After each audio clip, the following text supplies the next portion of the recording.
G'day there, welcome back to the Raeside. My name is Hannah. You know anything about me? I love Star Wars and I love making things. That was Thrawn. Oh.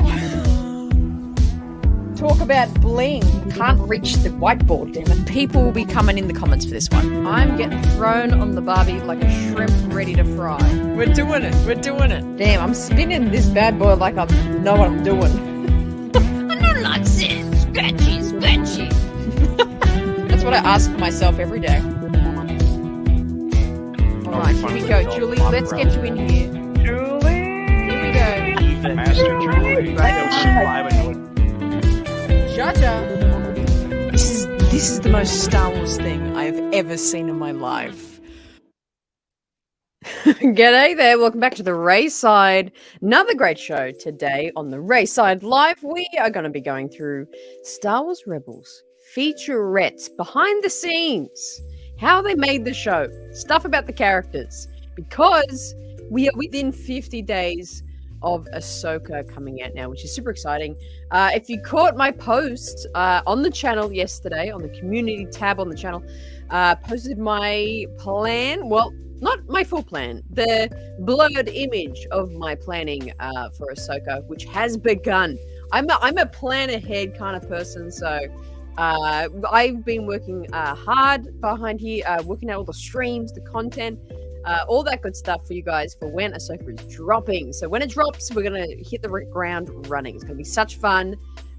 Everything that you typically love from when we have Star Wars shows come out here on the Raeside, the countdown stream, the all-important countdown stream.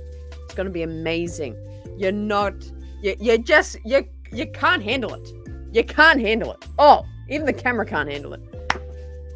What else got? Yeah, episode discussions, 1 minute reviews, polls, posts, everything is going on about it. So it's going to be really awesome.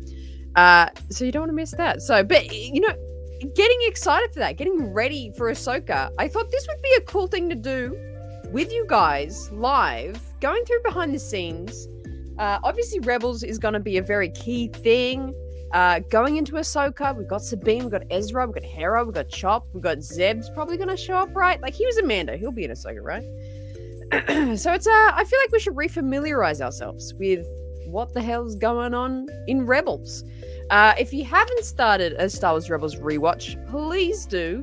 I'm currently in my second season of the rewatch. Loving it. We will be doing some little bit of kind of specific arc watch parties for Race Squad members. We'll be doing that, starting that very soon, which is super exciting. But start your rewatch. It's a good time. And maybe if you haven't, maybe these behind the scenes will make you want to start. Before we go any further, who's in the chat today? Who have we got? Hey, Lucas, Master Tim, Chicken Texas, Cody is here, Ben is here. How you doing? Sin City in the chat, Las Vegas, and I see Julie. Oh my gosh, this is like the first show in many weeks. We've had Julie and Sin City here at the same time. Hey, Jace, how you doing? Brady's in the chat. DB, hello there. Great to see you all here. Seb says hi, says Tilly. Oh, that's amazing. I'm so excited for that. Connection issues? Does it freeze up others? Is it freezing up? I don't know. Is that me? Let me know. Alexander is here as well. Great to have you here. What's been going on? We'll get into the behind the scenes in a little bit. So the way we're doing this, I found it on YouTube, but I can only find like little clips and snippets. So we're just going to go through all those clips essentially, talk about it, watch it together. I'll put it on the screen obviously so you can watch what we're watching. But it's going to be really fun. Someone's birthday today. Zami's birthday. Darth Zamasu. He should be around. He'll probably be in later or now.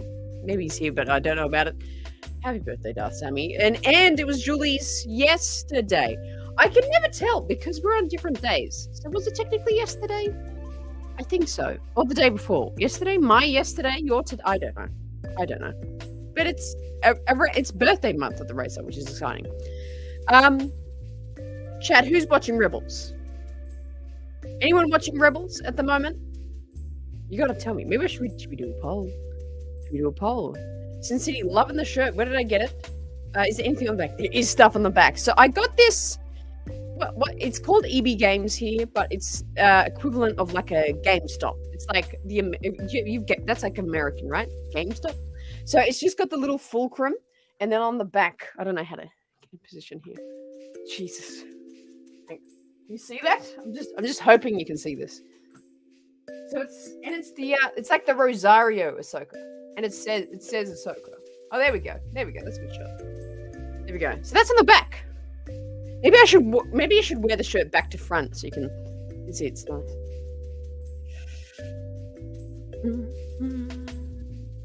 Man, I'm already warm. I wore a long sleeve today because I'm super cold. And I'm warm. I've warmed up too much now. Oh damn, Julie, that's so horrible to hear. I'm so sorry about that. But yes, birthday was yesterday. Well, that is good. That is a good time. I saw some of the pictures from your haul. What else did you get? That's awesome. Happy 4th of July for you Americans. Is that still today for you guys? Or is it July 5th? It's July... No, wait. What's it here? It's July 6th here. It's July 4th. It's kind of yesterday. I don't know. Skywalker's Academy, I need one now. It's good. It's so good. I think... I think you could probably get it online, to be honest. It's a good shirt. It's the only Ahsoka shirt I have. It is very hard to find Ahsoka merchandise. Anyone else finding that? Apart from like Funko Pops or like Lego sets, like shirts, like you can always find t-shirts with like stormtroopers on them or like the Death Star on it, but you can't find a lot of Ahsoka Tano shirts. So it's the only one I got, and she's like my favorite character, which is hilarious. Today's the 5th. Okay, there we go. Also, yeah, that's fun. America, you got fireworks. See, that's illegal here. That's illegal here. It's illegal to like own and use fireworks. Like at New Year's Eve is the only time we see fireworks, and it's only because like a company like puts it on. But we can't have fireworks. It's so frustrating. That would be so fun. Some lightning. Actually, where is lightning? Actually, Trimling's gonna look fine. It's good. That's awesome. That's good time. Zammy's in the chat. Here he is, birthday boy.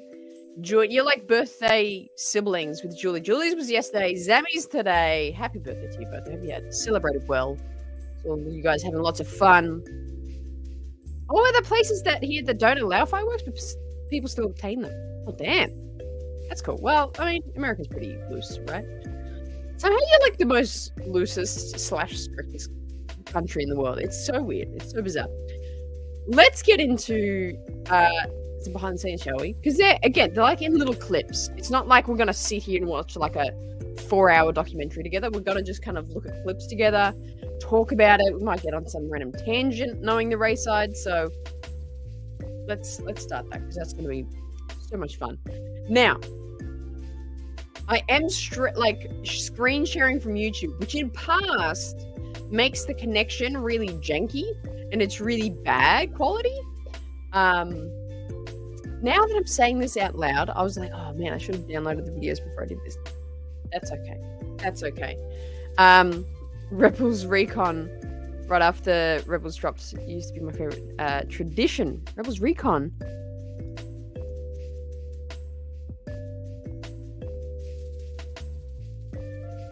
Oh, Rebels Recon. Yeah. God, I forgot that. Oh my god, wait, wait, hang on. What is this? This is amazing. Maybe we should watch this. This is like so much better.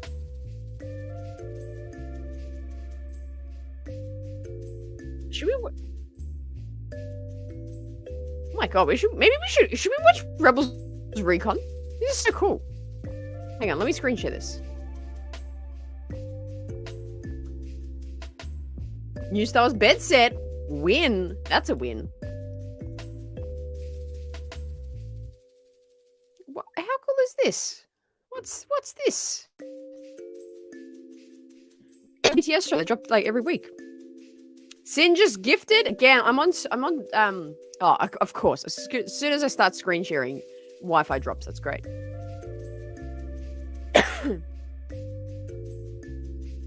So much is happening.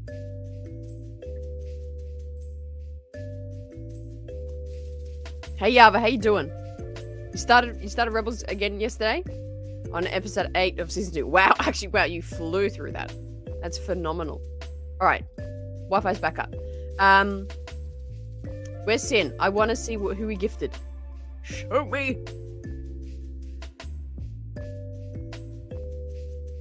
I open it? Can I open it? See who did it? Be gifted 5. Another 5-er from Sin City. Batman. Sounds like Batman. Actually, it kind of remind me of Batman. Kind of elusive, wise in the background there. Thank you very much for your generosity, Sin City. Appreciate it. And I'm sure the Race Squad members are going to appreciate it even more. They've always just explained everything that happened really well. And these funny chopper skits. We have to do this. Should we do this? I feel like we should do this.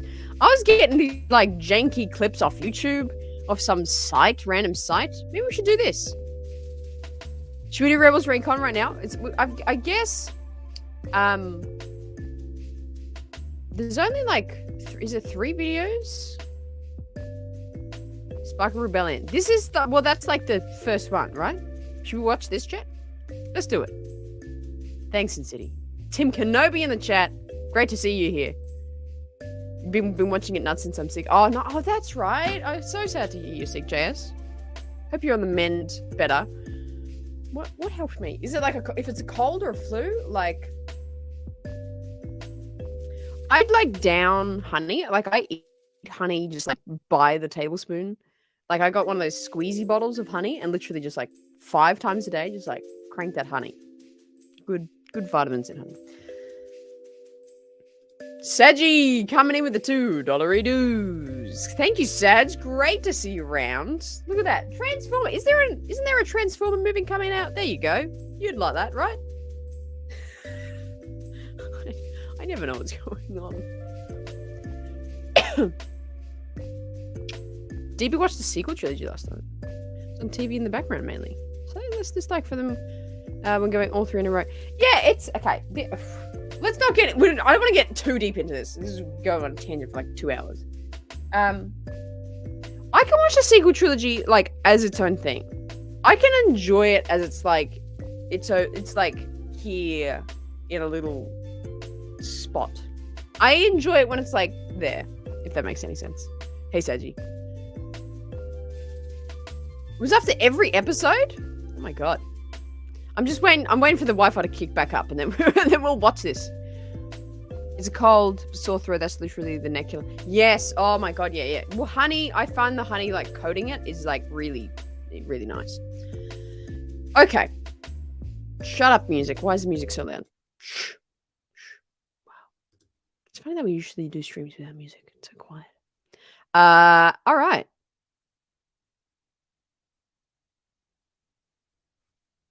Is this going to get copyrighted? Surely not. Maybe? Now I'm thinking about it.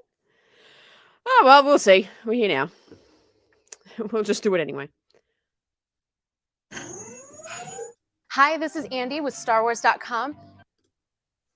We're here at the StarWars.com offices at Lucasfilm headquarters in San Francisco to talk about the brand new Star Wars Rebels movie, Spark of Rebellion. This is Rebels Recon.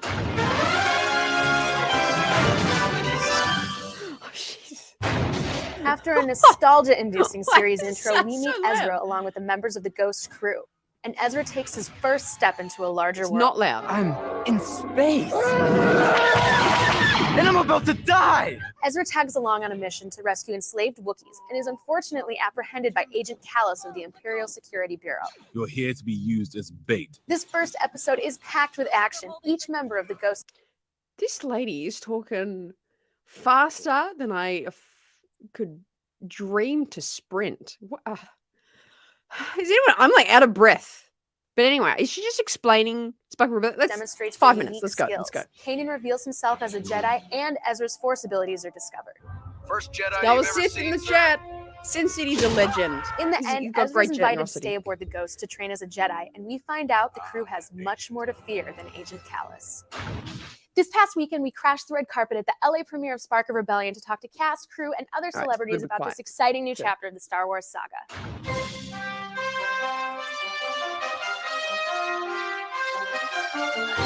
What would you say the fan reaction has been so far? So far, everyone has been completely ecstatic. People were saying like, welcome to the Star Wars family, and just we're so excited to have you. And it's just been like, just overwhelmingly positive and wonderful. So cool. We're telling stories that connect to the original trilogy. And for me, those are the movies that I grew up on, are the reasons I wanted to get into movies in the first place. It's like a beyond dream come true. Your armor looks amazing, guys. Did you shine it just for today specifically? Zeb is a really, really interesting character. How did you come up with his accent voice? We threw a lot of stuff out there. KB, you gotta catch up mind to was gaming streams are really live every Monday. Heavy Every Monday, so we played two How days does ago. that feel to introduce Every your Monday. child to something you love? Been introduced from the very beginning, since he came out of the womb. Do you think you could beat a Wookiee in a fight? Hey Zeke, how you doing? That well, so I think I'd have a little bit of advantage. Yeah, put him in a headlock, choke him out. What is an MMA fighter doing here? What? Ask me a question. We did show Star Wars Rebels to George 2 weeks ago.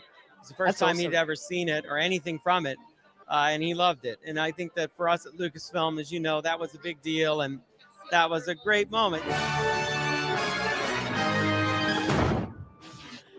Chopper cam. This is awesome. This is really fast paced. Okay. We don't serve your kinds here. Zoom in a little bit. Each week, Rebels Recon will have exclusive sit-downs with cast and crew. This week, we're talking Spark of Rebellion as well as the overall development of the series. How was We Star love Wars seeing you, Rebels Julie. initially pitched to you? Are we going way back to when I first found out about it or when the story was pitched? Let's go way back. Way Let's go back. We were working on Clone Wars, and Dave would always, I actually still have this post-it note. Dave would always talk about the future. There was a desire to keep that team moving, to take everything that was learned from Clone Wars and apply it to a new experience. Was give us ideas for a pilot, or a ship, or a Jedi that's undercover, or even in some cases more like family roles. How can a group of characters from such different backgrounds come together and actually be like a family while at the same time trying to do something as grandiose as opposing the Empire? What is the most exciting part about working with this time period? It's the direct connect to A New Hope for me. You know, this is the birth of the Rebels, and I've wondered this like ever since I've been a kid. Everyone weirdly loves the Empire. They are probably the best group of baddies in cinema. Just being able to use all the sort of classic elements that we grew up with. Stormtroopers are classic, TIE fighters are classic. The speeder bike scene with Ezra and Kanan really feels like the chase on Endor. What kind of techniques did you and your team use to capture that high-speed feeling? We had to really figure out how to keep that speed up. So we were constantly increasing distance that things were traveling. And just like the old movies, I mean, we were cheating left and right. Like if you really look at that sequence, you'll see them going down very similar, if not the same, areas constantly back and forth. We have the freedom to bring what's in our hearts about Star Wars into the show, and that's very rare. It's rare you get to do that. We are focused on this one thing, which is the Rebels. It's awesome. Have a question about Rebels? Tweet it to @StarWars with the hashtag #RebelsRecon, and we'll choose a question to answer next week. We should. Now here's a sneak peek at the next episode of Star Wars Rebels: Droids in Distress. It airs October 13th on Disney XD, but it's available right now on WatchDisneyXD.com. And Disney XD, eh? Did that even exist in Australia? Indiana, did that exist here? I never had it. But that's so cool. Like the absolute energy behind, like, just before it coming out, in like the bit of footage of the premiere, that was super cool to see. I really haven't seen any of, if at all, of the BTS of Rebels. But that's super cool. Chopper cam. I love it. Who was that guy talking though at the start? Where is he? So I love how they had an MMA fighter there. I still don't understand why that guy was there. Who was the guy they were interviewing? He seemed cool. I want to look at each week, Rebels Recon. Oh yeah, here he is. Where is he? With cast and crew. This week, we're talking Spark of Rebellion as well as the overall development of the series. How was Star Wars Rebels initially? CG effects supervisor. Okay, yeah. Joel Aaron. I wonder if he's done stuff for Bad Batch and things like that. That's cool. That's really cool. No, we never had Disney Channel. ABC3 was a mashup of basically all channels. Okay, yeah, fair enough. I remember watching Rebels while being at my cousin's house in 2015. We were having family stuff going on, and my cousin watched after me. Oh, that's so nice. Yeah, that's, it happens. I remember I used to watch episodes on Disney Now app? Oh, the Disney. Is that the app, Disney Now? On Disney XD? Yeah. There we go. Super cool. Let's keep it rolling. I'm assuming these aren't going to get, what's it called? Taken down. Inside Droids in Distress. Let's do it. Okay. Is this just showing the episode though? Because I don't know if I can do that.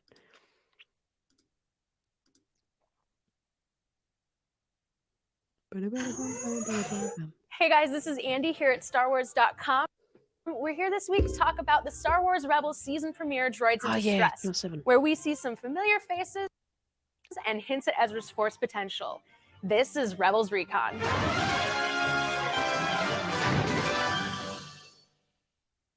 On a mission for Vizago, the Rebels crew leave the Ghost behind Vizago. for public transit, Oh my god. intercepting our favorite mechanical Write that down.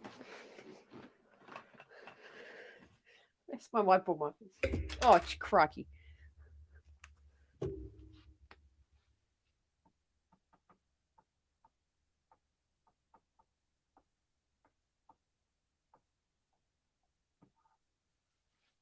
That's got to happen. That's got to happen. Vizago in Ahsoka. That would be, forget Anakin or like, I don't know, any kind of cameo. Vizago in Ahsoka. Come on. That's got to be the big ticket. That's got to be the big character that shows up. Oh, jeez, it's so good. Is that what Kiadi wives? No, I don't think so. Kiadi Mundies. Imagine though. Oh, like the lady with the head thing. You know what? You could be right. What's her name? I found this out when I did my Rebels season 1 video the other day. Like it's like Marketh Tua or something. Really bizarre name. But I never knew that was her name. Hilarious. Random one guest starring Ahsoka. Live action Puffer Pigs. Alexander knows where it's at. Yes. What happened to the droid who floated away in space? They got him back. AP5? That character? But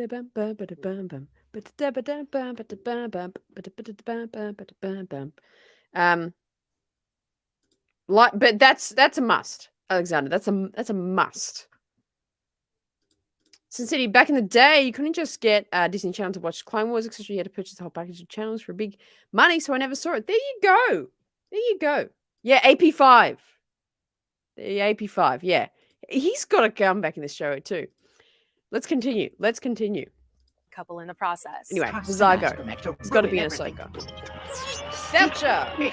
Marcus Tua. There we go. The history of Zeb's people, the Lasat, is revealed, showing the true brutality of the Empire. Do you know what a T7 disruptor is? That's what the Imperials used on his people when they cleared his homeworld. Finally, Ezra puts his Force abilities to work, saving Zeb's life and earning Kanan's respect. Your formal Jedi training starts tomorrow.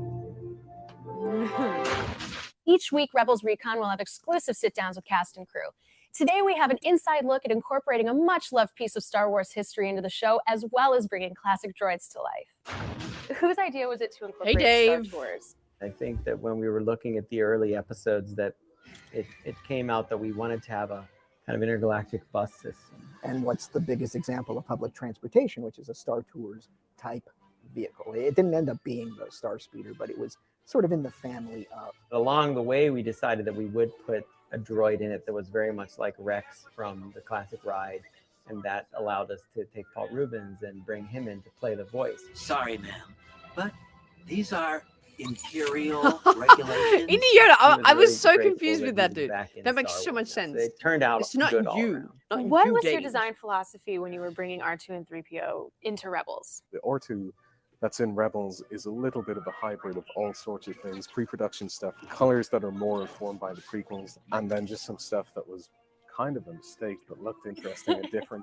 Probably the single biggest thing that's different on 3PO is his pistons work on his arms now, because before on the Clone Wars they were just big crashy metal tubes that went nowhere. What is it like bringing aspects of a fan favorite part of Star Wars history into this new show? That was actually my favorite part. We did some of that in the Clone War, but when we got to Rebels, that was like going back to the candy store. You know, childhood dreams, you know, be able to touch and take a look at all the original stuff. I got goosebumps just thinking about it. It's, I totally agree. I think that was one of the things I said about in my season 1 like analysis, is that one of the best things about the Rebels is it's so unashamedly is just leaning into the original trilogy stuff. And it looks great. It does look really great. This question. Books that talks about rebels, novels, A New Dawn. This is about like young. Is this canon still? Hang on. It's like young-ish Hera and Kanan and like how they met. A New Dawn. It's quite good. A lot of people recommend this. Sin City recommends this. Yeah, did you enjoy it, Sin? What did you think? Julie's even talking about it before I bloody mention it. See, yeah, here it is. It's a thick boy. Semi-thick boy. Good read though. Good read. Lightning. Hello, champion. How you doing? I'm a big fan of Rebels. Yeah. I don't know. Like Clone Wars, I think I have so much emotional attachment to, but Rebels does really hit well. Like it's so Star Warsy. It's just got that feeling, TIE fighters, and it just feels good. You know what I mean? Oh, it's so good. So good. All right. New Dawn is canon. One of the first Disney canon books. There you go. Look it up. A New Dawn. I think you could probably get it for quite cheap now, actually.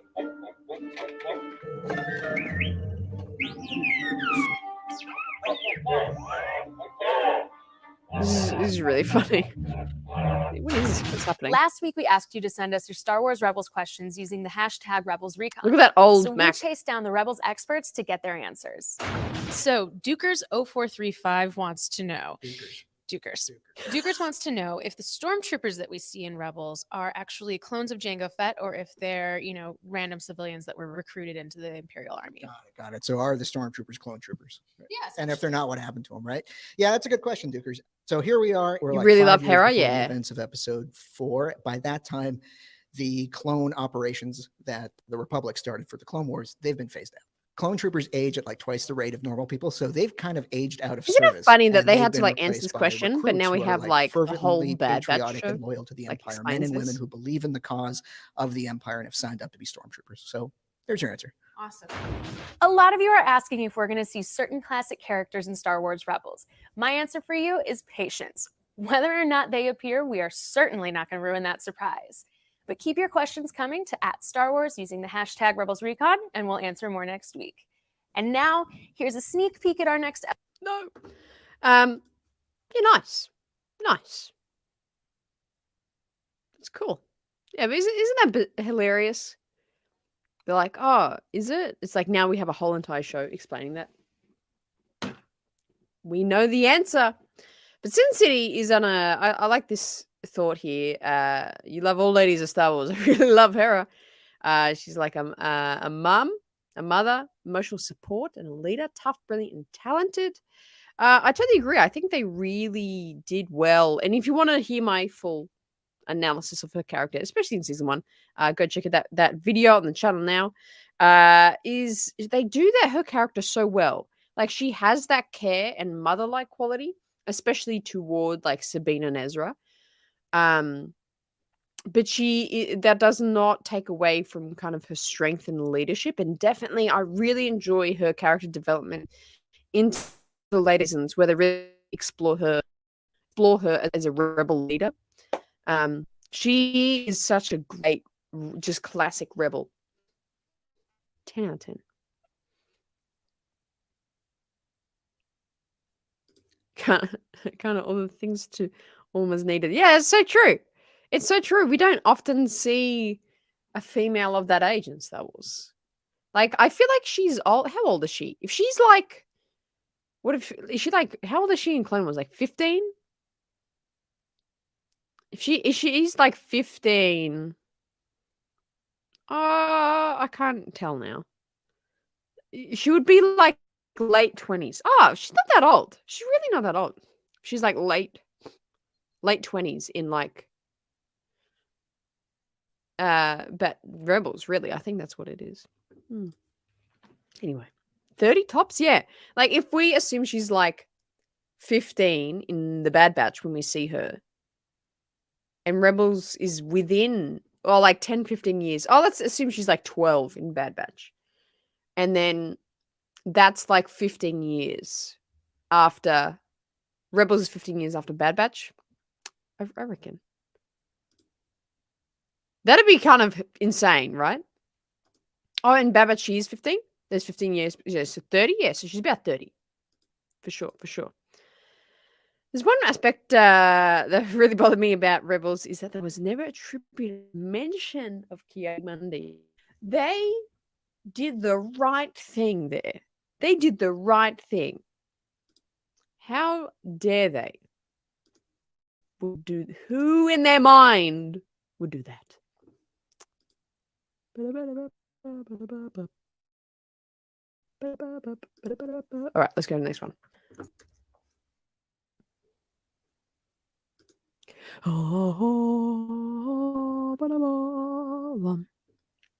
Inside the Relics of the Old Republic. Also, I don't need to do a spoiler alert, right? Like, if you haven't seen Rebels yet, what are you doing? What's up, Rebels fans? This is Andy from StarWars.com here at Lucasfilm headquarters.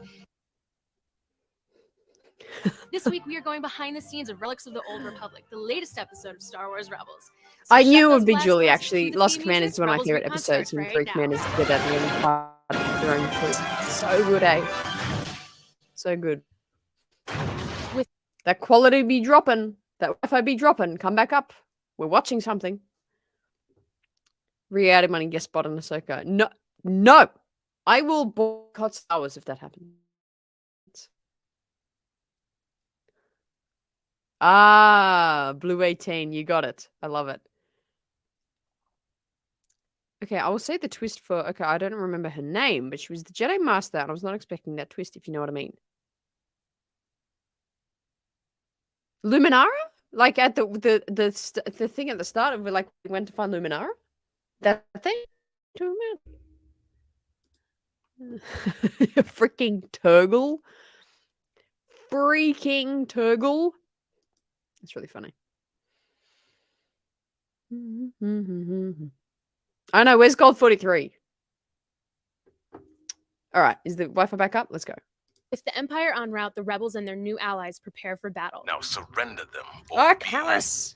Great guy. Outnumbered and outgunned, the group stands together to take down the giant walkers. Looks like we live to fight another day. Don't we always? Well, we do when we've got a Jedi leading us. Meanwhile, a new terrifying so great inquisitor has been together. dispatched to hunt the rebels, while Rex reunites with his old commander. You got old. Had to happen sometime, Rex. Recently, we hosted a Rebels screening for fans here at Lucasfilm headquarters. So nice! Afterwards, Dave Filoni, D. Bradley Baker, and the story group's Leland Shee shared production stories and took questions from the audience. Check it out. Check it out. Let's check it out. I haven't an seen this ever. AT-AT fight an AT-AT in like a big kind of kaiju battles. That was the driving motivator. I could have done 21 minutes of just that. You know, and what's the plot? Why are we worried about the plot? Look at it. Just when those things are clashing, you just want to see that go on, you know. Isn't that exciting to see the walkers? Look at them together. Isn't this so fun? You bring up the viewer, and, oh, they're coming. It sounds so great when you pitch it. And then you're watching it, and Cal will say, full speed ahead. I didn't call them walkers for nothing. So we're doing this chase, which is literally almost like old walking. And you got old It clones is so true. like that. So this works on so many levels. It's a walker and a fishing stroller. This week's episode proved that the clones still have a lot of fight left, even when going up against the more powerful and technologically advanced AT-ATs. We once again sat down with cast and crew to talk about what it takes to bring these scenes to life. Did you get to direct? See, I could do this. What's her name? I could do that job. You reckon, Chet? I'd love to do something like that. Gosh, they get so emotional, those Like two, hosting so- behind the scenes. You know stuff. how I am. Yeah, I just dream job. you know, Let's I add that to cannot the list. allow Dream their job. emotions to move me. Every single time I do a scene with Dee, like we do the performance and then I just start crying. I don't know why, but you know, we've been performing together for so long and we've been through so much that I don't take for granted the opportunities we have in the studio. I relate to Rex more personally than I do, I think, any character I've ever done. Andy, and we never Andy, thought yeah. these two characters would say anything to each other again. So it was great to see Ashley / Ahsoka yet again. Whenever it's involving Ahsoka or Rex, I really, as the crew, I'm pretty hands-on, but with those characters even more so. Thank you, Lightning. We have them together and they're talking. Appreciate There's some that. nice moments between them that kind of express the history that the two characters have had, and I call back to certain things, even back to the very first time they met before it's all over. So bad. What makes the Rebels AT-AT design unique? It's meant to be sort of like the version slightly ahead of what we see in The Empire Strikes Back. We tried to do a hybrid of ones that Joe Johnston and Ralph had designed and the ones that were in Empire Strikes Back to show that ours. Thank you, Yava. I hope you're enjoying this. This is such fun, isn't it? Empire. It's fascinating. Are actually much smaller than the ones. I hope the sound and everything is like working That good. scene This from is so good. Empire Strikes Back is one of my very favorite. It's one of everyone's favorite scenes. And to have these old guys in their fishing vessel, I love go how after unhinged they are. this gigantic mobile tank, it feels very Star Wars. I mean, it really feels like this is what was so exciting about Star full of Wars in KB. the I old totally days. agree, Is dude. it at or AT-AT? Good grief. It's like this game everybody plays to say, I know more than you. To say it's No. like, AT-AT. But it's so cumbersome to say. So I still stick with what I said as a kid, AT-AT driver. I'll say this much. If you're in He the says universe, AT-AT? Wow. we'll try Anyone else to say make sure AT-AT? that Star Wars character says If you say, but pause. if it's just you and me, Stop it. If you say, how do you pronounce it? If put in the chat, is it? Oh, you know what? It's poll time, baby. Let's put a poll in. Just for you, OJD. Let me do a poll. Hang on. What do you say? So it's either at, AT. Okay. Here we go, Chad. This is actually a very important question. So some people are already saying, yep, full speed ahead. AT. There we go. Here's your poll.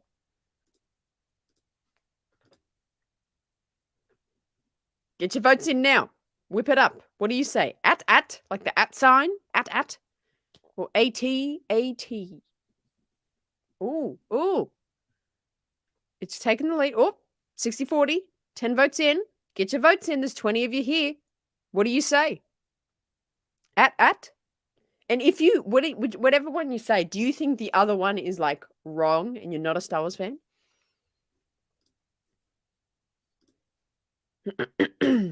That's fascinating. Also, Sin City, yes. Let's wait for that. Let's wait for, is that Friday? Let's wait for Saturday. We might do it Saturday. Yeah, actually. Yeah. At. I've always called it AT-AT. Yeah, personally, I've always called it AT-AT as well. Me too, Sin City. AT-AT is the only right answer. At just sounds crazy. Well, and I'm kind of shocked that Dave says at. It's kind of nuts. So a fair amount of you are saying, like, it's a lot more equal than I thought. 20 votes in, only 58 saying AT-AT. So there's 40% of you, over 40% of you, so over 10 of you in the chat right now say at. Wow. He's blowing my mind. All right. What are they else they got to say here? over coffee. I'm not going to correct you if you say at. Chopper, it's great to see you. Who's this guy? Listen, I've been watching a lot of your work last season on Rebels, and I gotta say, it's pretty wizard. As you may know, Recon this season is double the size, which also means you're getting paid this season, buddy. Yeah, how's that sound? So are you ready for your first assignment, Chopper? Yeah, I'm gonna assume that was a yes because you can't actually nod. Orientation paperwork. Huh? How about that? How's that sound, huh? Great? Here. No, you need this paperwork. This is yours. Hilarious. After last week's cliffhanger, you had tons of Rebels questions. And surprise, surprise, the Lucasfilm Story Group's Pablo Hidalgo has That cup. There's a cup that says, can you guys see that? Fanboy tears.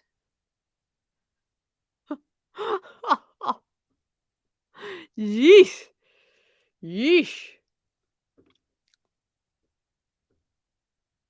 Sin City coming in. for waiting for my homie. Oh, thank you, Sin City. Thank you for the $2 Appreciate you. If you you're not a true Star Wars fan. For legal purposes, this is a joke. Oh, I love it. Hey, Al, how you doing? Ack. Also, who's the character in your profile picture, Rattleshark? Who is that? Is that Godzilla? I'm really scared I'm really dramatically wrong. That's not Godzilla.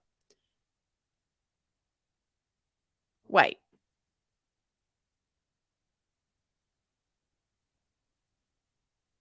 I'm thinking of Kong. I was like, is Godzilla the dinosaur or the giant gorilla? Kong's the giant gorilla, right? Godzilla's the big dinosaur thing. Whew, side tangent. Glad I sorted that out. Is that Lego's making a Rebel modified AT-AT? Ooh, that'd be cool. That'd be so cool. I would love to get that. That'd be awesome. Chicken Walker. Say the word lat, not the letters L-A-T-T. Lat. Oh, they so do. That is so true. Wow. There you go. Sin City. Oh, I love it. Love it. As answers. Right. So let's see what he had to say. Okay, Pablo. Michal Kowal asks, how come Kanan knows the fact about clone chips? It wasn't said directly to him in the comic book.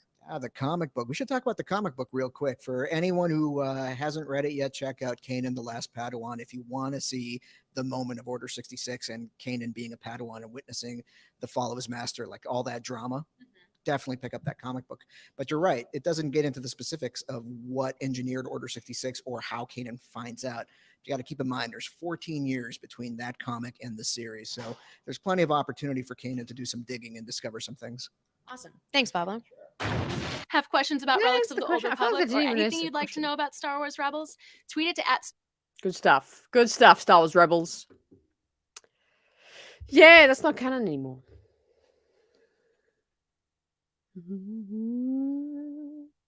What is in first grade? Teacher asked words that rhymed with cat, and I wrote down at. That is a phenomenal story. That is so good. That's right. I remember. I was just thinking that. I was like, when Bad Batch premiered, I remember there was a bit of discussion about that. How it's like not like the comic, or it is, but they changed. It's like it is the story of what the comic was, but they changed it a bit. Is that right? Has anyone read what is it? The Last Padawan comic books? I don't know. Star Wars with the hashtag Rebels Recon, and we'll answer what we can online. We go into the next episode, so we won't do that. Oh.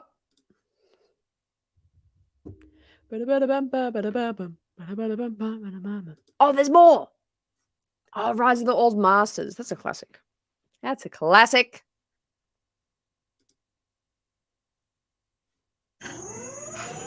Hi again, this is Andy from StarWars.com here at Lucasfilm headquarters to break down the newest episode of Star Wars Rebels, Rise of the Old Masters. In this episode, the Rebels fall right into the Inquisitor's trap. This is Rebels Recon. Alexander read it. It was good. As Kanan trains Ezra, both teacher and student struggle in their roles, leading to frustration and doubt. And whose fault is that, Master? It's difficult to teach. Later, the Ghost crew stages a rescue of Luminara Unduli, but instead of the Jedi Master, they This is what find you were a talking new about enemy before, waiting. Jess? I am the Inquisitor. United against the Inquisitor, Master and Apprentice come to a like greater understanding of why there years is ago now. no try. From now on, I will teach you. We sat down with the show's creators to talk about Wampa building rug? the perfect lightsaber and the beginnings of Ezra's Jedi training. The lightsabers really do feel like I like this guy, Joel Aaron. I want to make that happen. I'm gonna write his The name shot down. that I I want to look him up. used to reference a lot was He looks into so the cool. cantina. Obi just kind of looking around, and the lightsaber's like, and so I looked at that timing and matched the timing, and basically built the same thing in CG. And I put a rod, Joel spun Aaron. it off center to see what it would do, turned on motion blur, and just made it just respond to light like crazy, just like they did on the set. And that's our lightsaber.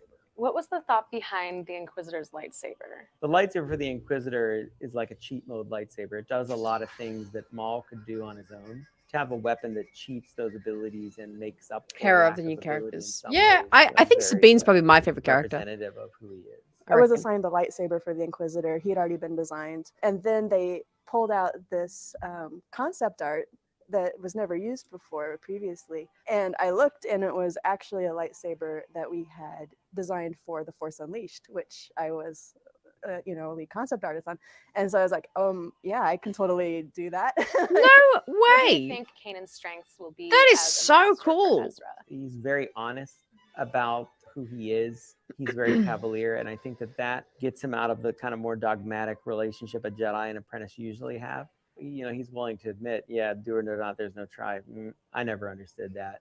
And that makes him very likable because he's not so much holier than thou. Are there any parallels between Ezra and Kanan's relationship Gray. and you and Freddie on set? I remember the first time we went into record, Freddie would be like, hey, Taylor, why don't you just add a little here or something? And I was like, yeah, I was going to do that anyways. And then Tia was like, Yes, Sabine is mine. Freddie is like exactly like Kenny. You're just like My favorite character in Rebels is Vader. Fair, I mean, fair enough. And now I'm like, oh yeah, it's the most obvious thing in the world. Oh, imagine getting your hands on that.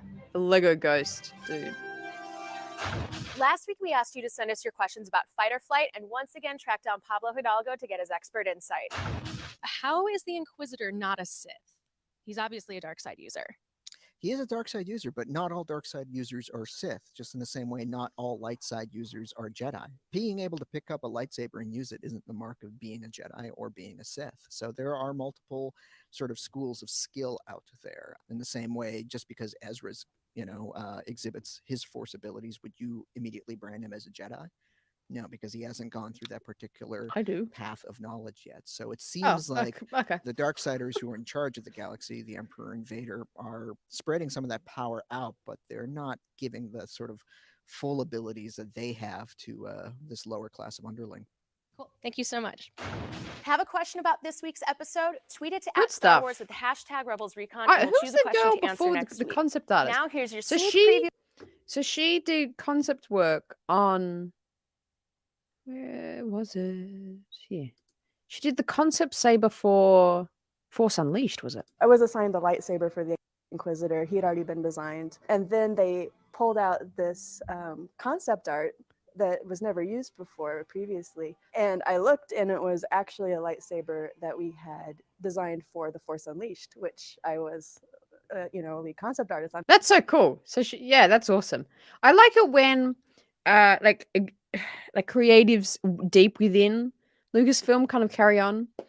Same people like Brad Rao and Jennifer Corbett, like doing like so much work in the Clone Wars, and they've kind of carried the baton kind of in place of Dave through Bad Batch, and that's worked so well. So this is super cool. It just creates that cohesion. That's really cool. Hey Joey, how you doing? Gregor's death was so sad. Rex and Gregor. Gregor. Hey Ben, how you doing? Yeah, these are so fun. You didn't like Kanan at all, but I really dislike Freddie and never connected with Ezra either. Fair enough. Wow, that's really interesting. That's so fascinating. And then Hera's your favorite, yeah. Where's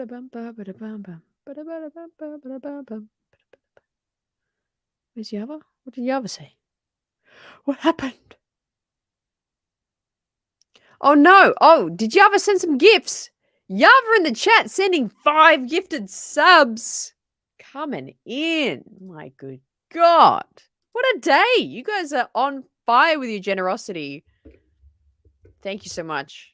Hope we all have fun in the race squad. It's an awesome time to be alive. That's Yoda.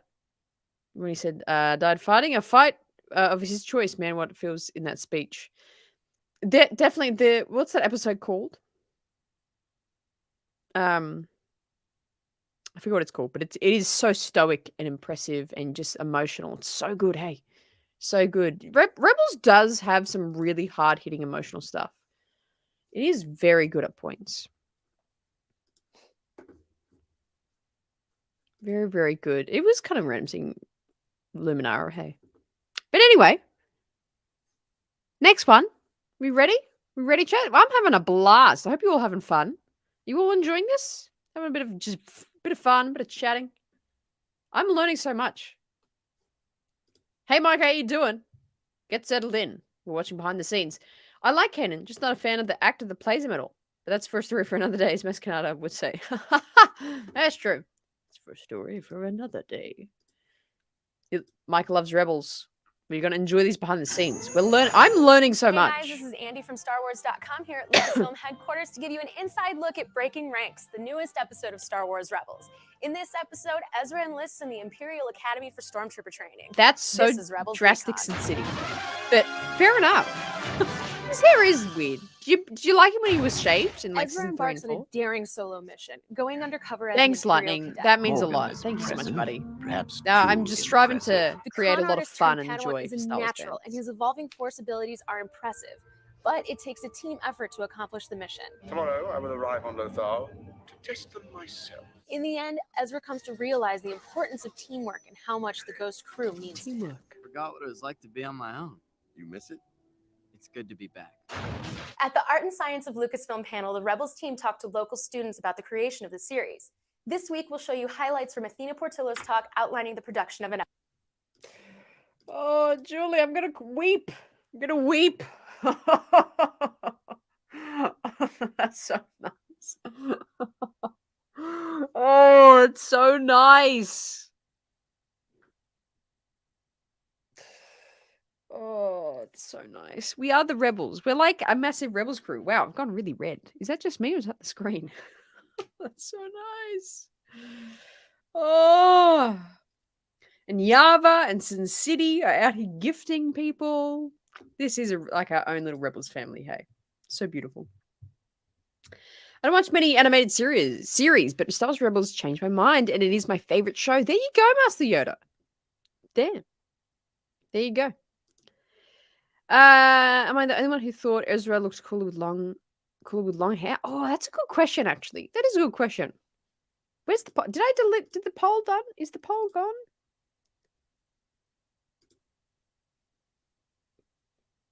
Oop. Where did the poll go? What did I just do? Did I just delete something? Okay, so hang on. Let's look at it's 27 votes. 60% of people saying at. No, sorry, 80. Wow. 80. Just wins only by a little bit. That's a lot more equal than I thought it was going to be. All right. What was the poll? Oh, yeah. Hang on.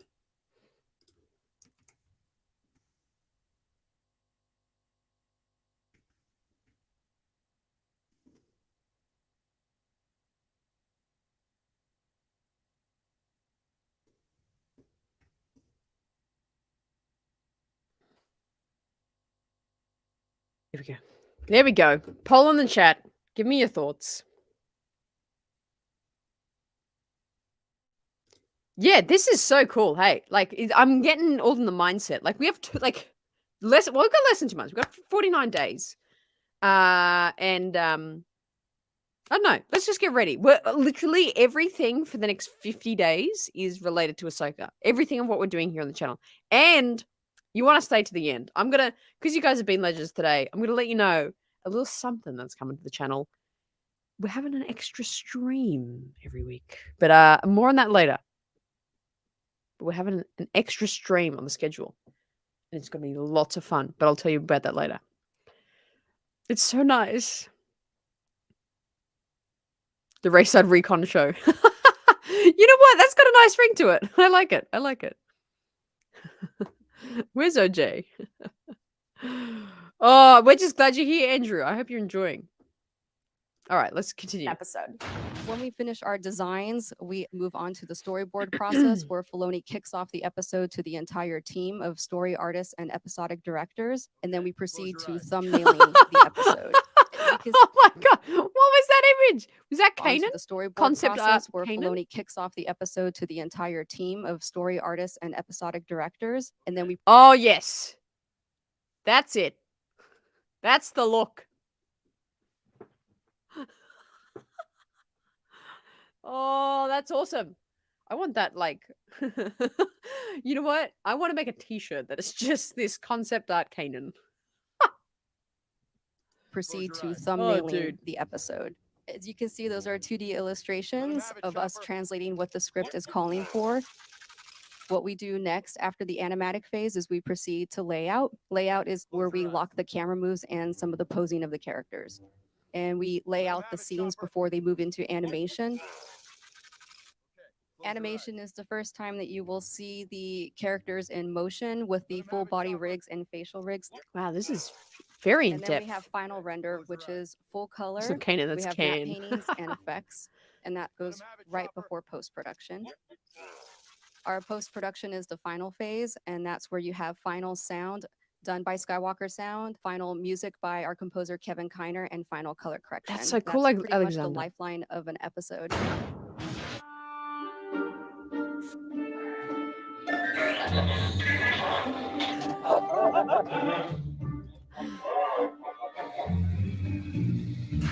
Stormtroopers are among the most iconic characters in Star Wars, and this is the first time we've seen their Lightning, training. your Zeb. We talked with cast and crew about Academy life and trooper design. In Breaking Ranks, we see how hard cadets train to become Stormtroopers. Do you think that adult Stormtroopers would be able to, complete the training? No, because kids have that whole like thing, and plus I don't like troopers at all, so I'm going to say no, they can't do half the things that they think they can. The training for these kids was based a lot on some of the traps from the Clone Wars episode. Yes, I always based a little thought bit on this. that, a little bit on the Camino training Always thought that. yards from the Clone Wars as well. Some fans don't agree with me about this, but the Clone Trooper is at a base level a significantly better trooper than a Stormtrooper. Absolutely. Because they're born to do it, they're bred to do it, it's their whole life. Where Stormtroopers are Taylor like, Russo is they in have real to life. serve. Yeah, for Part sure. of me is wondering how much gets streamlined out of necessity. We need X amount of stormtroopers through the system really quickly. I don't care how you that get is them done. awesome, Just pass them Julie. through, That graduate is so them through, and then lucky. get them on That's the front all. lines right away. What are some of the So, things so that you would cool. take into consideration when you're designing the Stormtroopers? You want to make it very similar to the way they look in the films. We discussed whether we would do like Ralph McQuarrie style Stormtroopers, but they're a pretty big departure from what we know in the movies. And you start to feel like it's an alternate reality. Killian and I just wanted them, to be very recognizable, but simplified so they weren't photorealistic. And we did discuss helmet scale because we know those heads look kind of big. But Stormtrooper helmets are really big, and it's definitely a statement, and it was something that we did go back and forth on. Last week, you sent us questions about Rise of the Old Masters, so we went to the story team and talked to Pablo Hidalgo to get answers. So Pablo, Mike_Audette and a lot of Rebels fans want to know, how the heck can the Inquisitor do that with Luminara? Does he have other dead Jedi? All right, the Inquisitor's plan with Luminara was pretty gruesome, and exactly how big that plan is and whether or not it involves any other Jedi, well, I'm not going to answer that. But exactly what was going on with Luminara, it's kind of tricky to explain, but from the looks of it, Luminara was captured during Order 66 instead of outright executed. She was taken to Stygian Prime and was probably executed right there in that prison cell. And what Kanan was sensing was the remnants of her signature in the Force, which probably amplified by the presence of her preserved body in that cell. What Kanan saw was a hologram, a very vivid hologram. And you may be wondering, I've never seen a hologram that vivid before. Well, actually, if you look at the Clone Wars 4th season, the arc where Obi-Wan as Rako Hardeen teams up with Cad Bane, there are holograms in that episode that are quite vivid. So that's what you saw in that episode. That was one of the Inquisitor's plans. And I say one of the Inquisitor's plans, The Inquisitor's pretty resourceful, and we'll see that the lengths that he goes in order to trap a Jedi. Thanks, Pablo. Have a question about this week's... He doesn't look thrilled to be there, can I just say? He doesn't look thrilled. The next one, Out of Darkness, is actually one of my favorite episodes. Really enjoy this episode. I think the dialogue and the communication between Sabine and Hera here is like really interesting. Super, super interesting. But Mike, you said this before. I totally agree. I can't wait to see how Kevin Kiner scores Ahsoka. I know, right? The Kiner brothers, I hope they come back for a banger. The second we hear that Ahsoka theme is just gonna wreck me. It's gonna be so emotional, but it's gonna be awesome. Can't wait. Can't wait. Discussing Star Wars lore. How is this possible? That's a good point, Lightning. That's a good point. Let's carry on. Out of Darkness. Here we go. Great episode. Definitely rewatch this one. Hey guys, this is Andy from StarWars.com here at the Lucasfilm headquarters to take you behind the scenes of the newest Star Wars Rebels episode, Out of Darkness, where Sabine and Hera run into a little trouble off ship. This is Rebels Recon.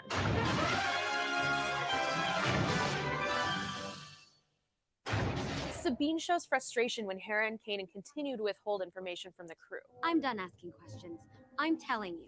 I'm coming on your run to meet. Like, this Hera is such a assures great Sabine that there is character a point reason for their Sabine and secrecy, Hera. and that she is part of a bigger rebel plan. There is a long-term plan that's bigger than you or me. After Oh my working God, together to survive an unforeseen close encounter, Sabine understands Hera's reasoning and learns to trust in her leadership. Do you think you can trust me? I think I can try. At the Art and Science of Lucasfilm panel, the Rebels team met with local students to tell them about the creation of the series. This week, we'll show you highlights from Killian Plunkett's talk on design.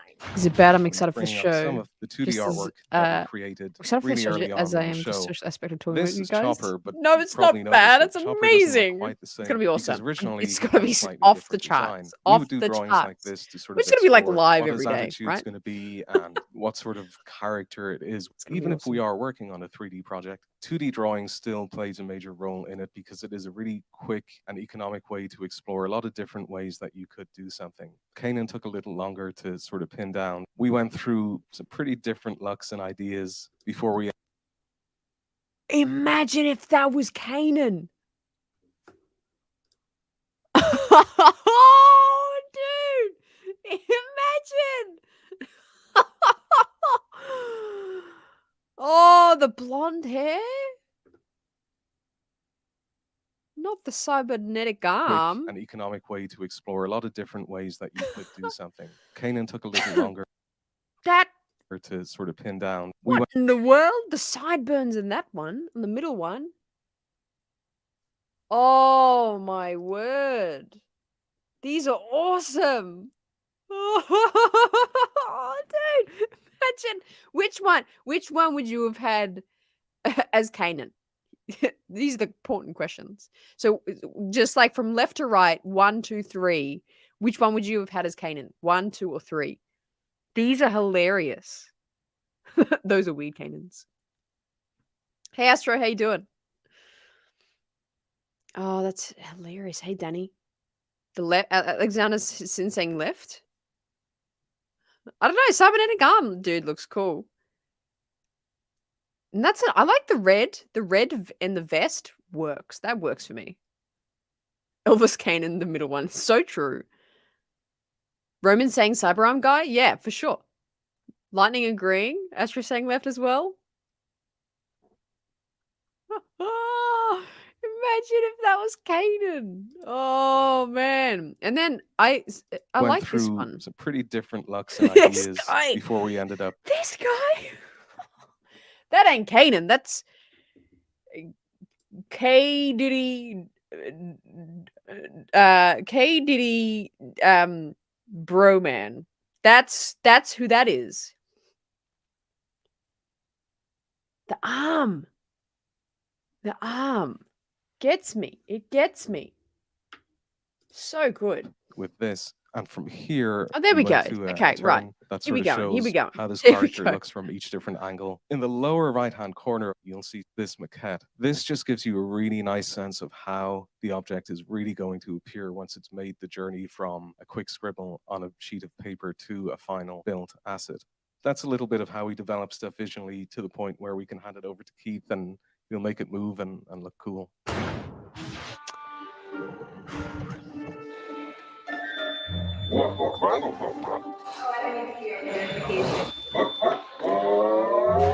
This week, we really get to know Hera and Sabine, but we met with their creators to gain even more insight into these amazing new characters. That's so true, Alexander. What would you Very- say a little bit Hera's Freddy from strengths are Scooby-Doo. as a character? Hera is the true believer of the show. I think she has the absolute unquestioning faith in the cause of. I'm not loving this end bit. The birth of Katie Brewman might be the greatest thing to come. Yeah, you know it. You betcha. The greatest Jedi to ever live, Katie Broman. Oh man! Fascinating how the design, color, and discuss why the character looks. Yeah, it's cool. You don't often hear that. Hey, Darth Judge, you're in the chat. G'day, welcome to the show. All right, poll. How we looking? 27 votes. Get them in if you haven't. Oh, this is close. 56% saying long hair Ezra is the way to go. Really? Yeah, fair enough. I probably actually agree. Long hair. Only just.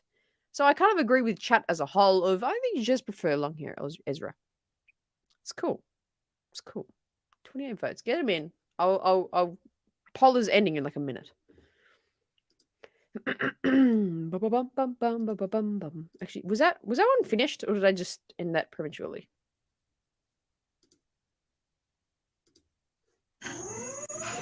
Hey guys, this is Andy from StarWars.com here at the Lucasfilm headquarters to take you behind. Oh, there's more. There was more. Oh my god.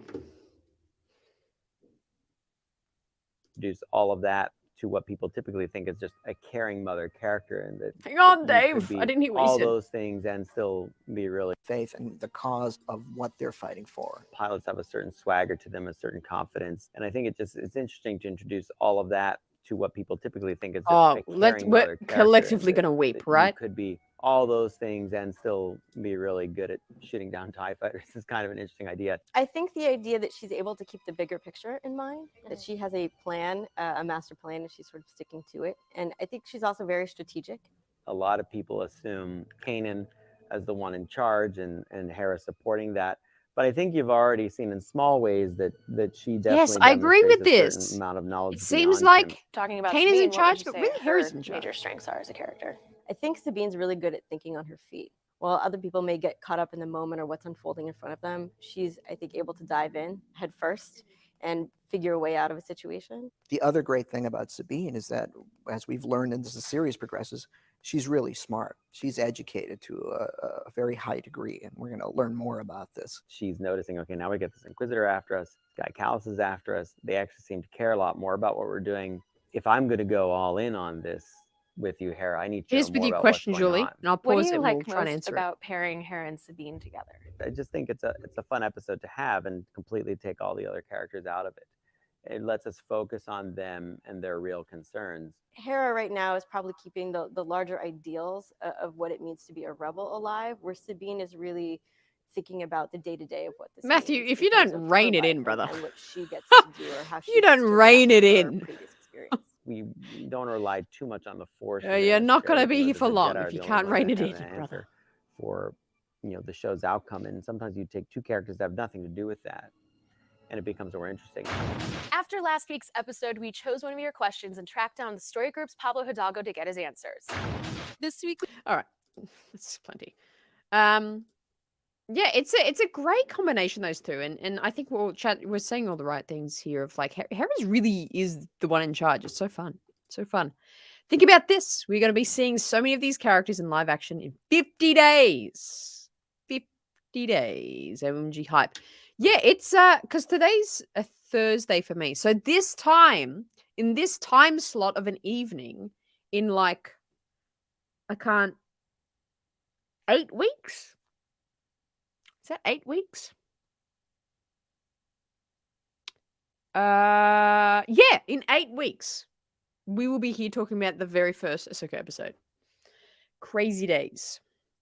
I always thought Hera was the boss. Yeah. Magpie's Nest Productions. Is that an Aussie? Magpie's Nest Productions? I love that. I love it when I get another Aussie in here. Like, oh, that's not. Yeah. Hera's so, the person in charge. Hey, it's amazing. Sin City. But yeah, I would weep. Can't wait for those Raeside pre-game and post-game Ahsoka parties. I know I'm busting to tell you guys what I have planned, but literally just I know it's like blurred out, so you don't know what's happening. But go check on the community tab on my channel. I'll post the picture on the whiteboard that I just spent about. I've already spent about 10 hours on just literally planning on how streams are going to function, what we're going to be doing, pre-shows, post-shows, discussions, what's going to be going down. I'm so excited. I just can't. 50 days. So it's too long away. My mama's number save is Mama Hera with a Hera pic at my phone. That is so cute. Why is that so damn cute? That's amazing. Oh, yes. New South Wales represent. Yeah. I rarely get Aussies in here. All these other people are from America, so I'm thrilled to have you here. Great to have you in the chat. I love it. I love it. City. Oh my god. I'm gonna die. This is too cute. I can't handle it. Oh. Actually, you know what? You know what, Julie Henson City. You guys remind me of Kanan and Hera. Like your energy.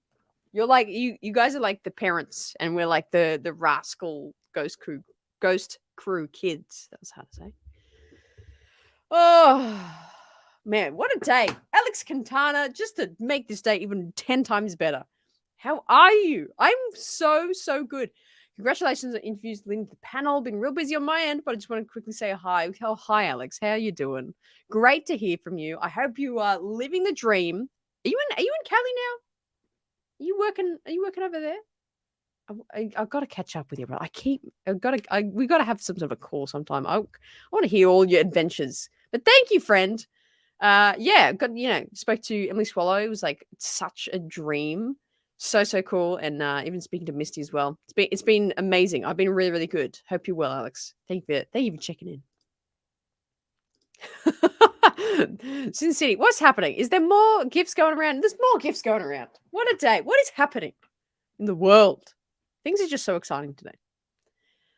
53% saying long-haired Ezra. Write it down. Write it down. You are the parents. So much is happening in the chat right now. I'm so thrilled. Hera is the boss. I love it. I love it.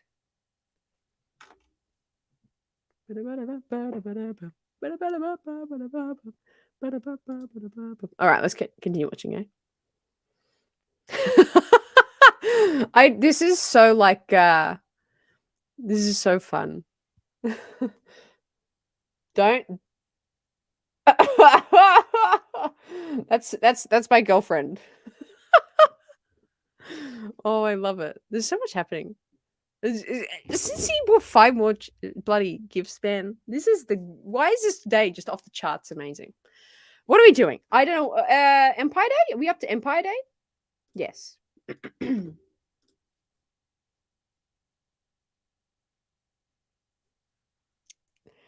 Astro's in the UK. Oh, stay up for us, brother. Stay with us. I posted the question, bruv. Oh, hang on. I missed it. It's not started yet. Where's the question? Where's the question?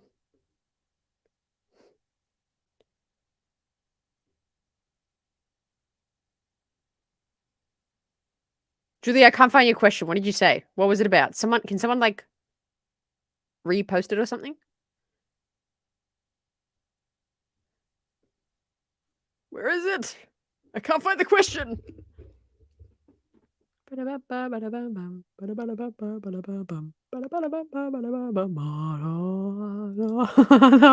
is the greatest time ever, right? This is what fun. Where is it, Julie? I'm trying to find. I can't see the question.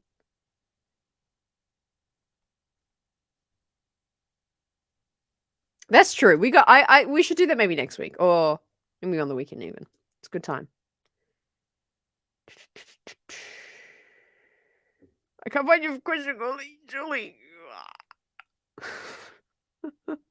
So much is happening right now.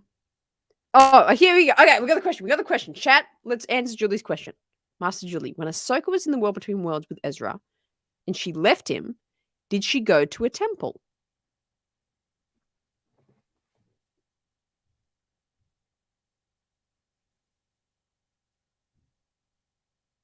So, do you mean? Let's narrow. So, do you mean when she was like, "Don't disturb time," or whatever, and then she after the fight with Vader? Are you talking about when they were looking back at it, and after the fight with Vader, then she walked into there was a crack in the mountain or something. She kind of walked into what kind of looked like a dark temple. Is that what you're kind of talking about? India, what do we think? I think she walked into something that looked like a temple, but it was never confirmed. There we go. Oh my god! I don't have my computer charging. Hang on.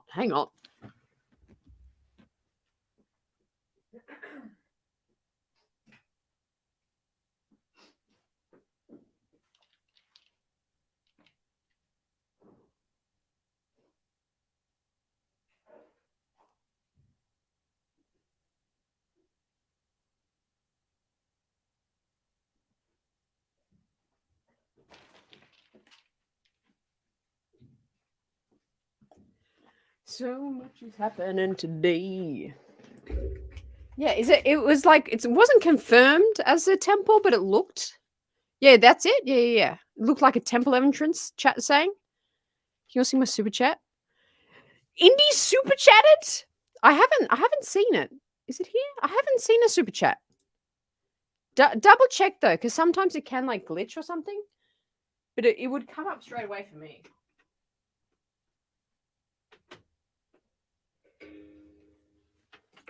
Like the energy today, guys. Like this energy. Just think about it. This is gonna be like just a fraction of the excitement that we're gonna have for Ahsoka. You guys hear? I'm hoping you guys can hear me, lol. Okay, computer's charging. Thank God for that. This is gonna be just like a fraction of the energy we're gonna have for Ahsoka. Isn't this gonna be insane? It's gonna be insane. Yeah. So okay, chat. We're kind of agreeing that it looked like a temple. It was like some sort of old temple. Because on that, what is that Malachor? It was the other. It's the other M planet. It wasn't Malachor, but it was something else. Something else. Oh, thank you, Magpie Productions. You followed me on Instagram. Thank you, brother. Is that Malachor, that planet? But it's like they had that ancient Jedi. Jedi Mandalorian? No, Jedi and Sith battle, sorry, on that planet. So maybe that was just like a really ancient temple, Julie. Yoga time.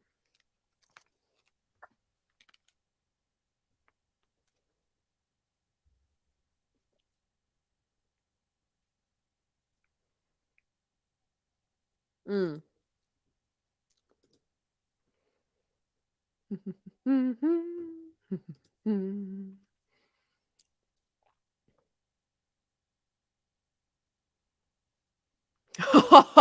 That would be kind of nuts, Ben. Lightning with a question. Would you rather tick off a single Sith or tick off the whole Jedi Council? I feel like a single Sith, because Sith are kind of yes, they can be powerful, but they're kind of erratic and like random. So I feel like you can kind of, if you were smarter than the Sith, you could outsmart them.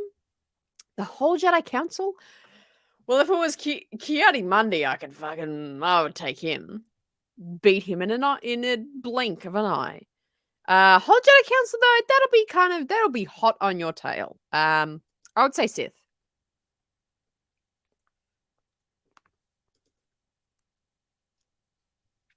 Because she went back to Malachor because she was like, you can't, if they altered with the time, like the time traveling, if they altered what happened in the past, like everything would be disturbed in the future, if that makes sense.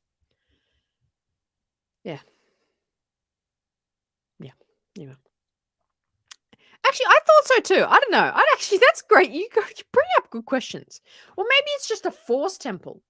Because Malachor, it's like a Sith and kind of dark planet now, but maybe that's because there was a really like horrible Force battle on it. Maybe Jedi used to be there, but it was owned by Sith now. Like now that Maul was like just in the depths there and all those kinds of stuff. I don't know.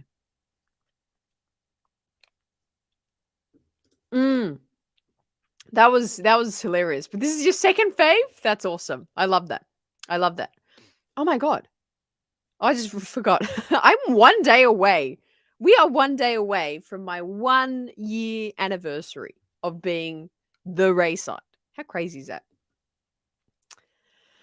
Oh. Ooh, Astra, that's a good. I would have loved to see the extended edition in Revenge of the Sith of the Yoda Palpatine fight.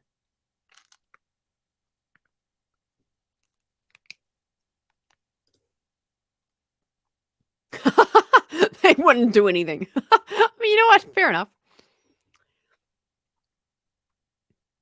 It's so funny. It was a Sith temple. I wonder if it could have been at some point a Jedi. Like maybe, and you know what? There's not like there's Sith in there now, but she was just like hanging in there. I don't know.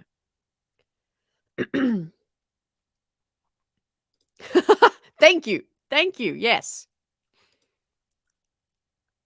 This is the raid. Should we continue going? We still got like 50 things to watch. Where's your reason?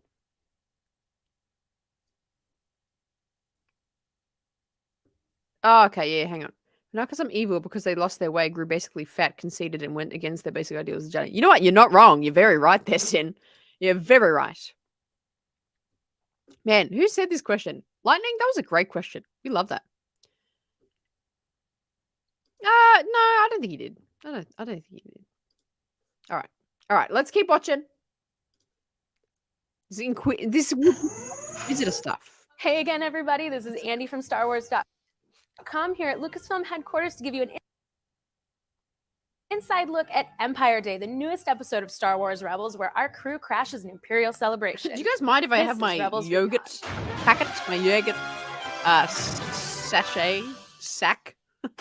Ezra is What do you call troubled these and things? unable to let go of a deep anger reinforced by Empire Day, his birthday. Where do you think you're going? I just need to be alone. Today's brought back some memories. After derailing the Imperial celebration, Ezra brings the crew to his childhood home. There, he faces unanswered questions from the past and finds an old friend wanted by the Empire. The secrets in his head must be damaging to the Empire. Gotta smuggle him out of town first. With the Inquisitor closing in, Ezra learns that a long-lost truth may be in reach. He says he knows what happened to your parents. At the Art and Science of Lucasfilm panel, the Rebels team spoke to local students about the creation of the series. This week, we'll show you highlights from Keith Kellogg's talk on animation. So this is what Kanan and Chopper look like in 3D. And from that stage, we have to... Keith Kellogg, he's another, I was talking about before, like there's kind of certain middle ground, like just not the famous ones of Lucasfilm creatives. Keith Kellogg is one of the other ones. He is great. Follow him on Twitter. He's very interesting. Very, very interesting. I love that guy. He's done stuff with Clone Wars and Bad Batch. He's really, really good. to create a virtual skeleton. So we basically go in and figure out where all the joint positions are going to be. We then set up all those different little like circles and squares and things.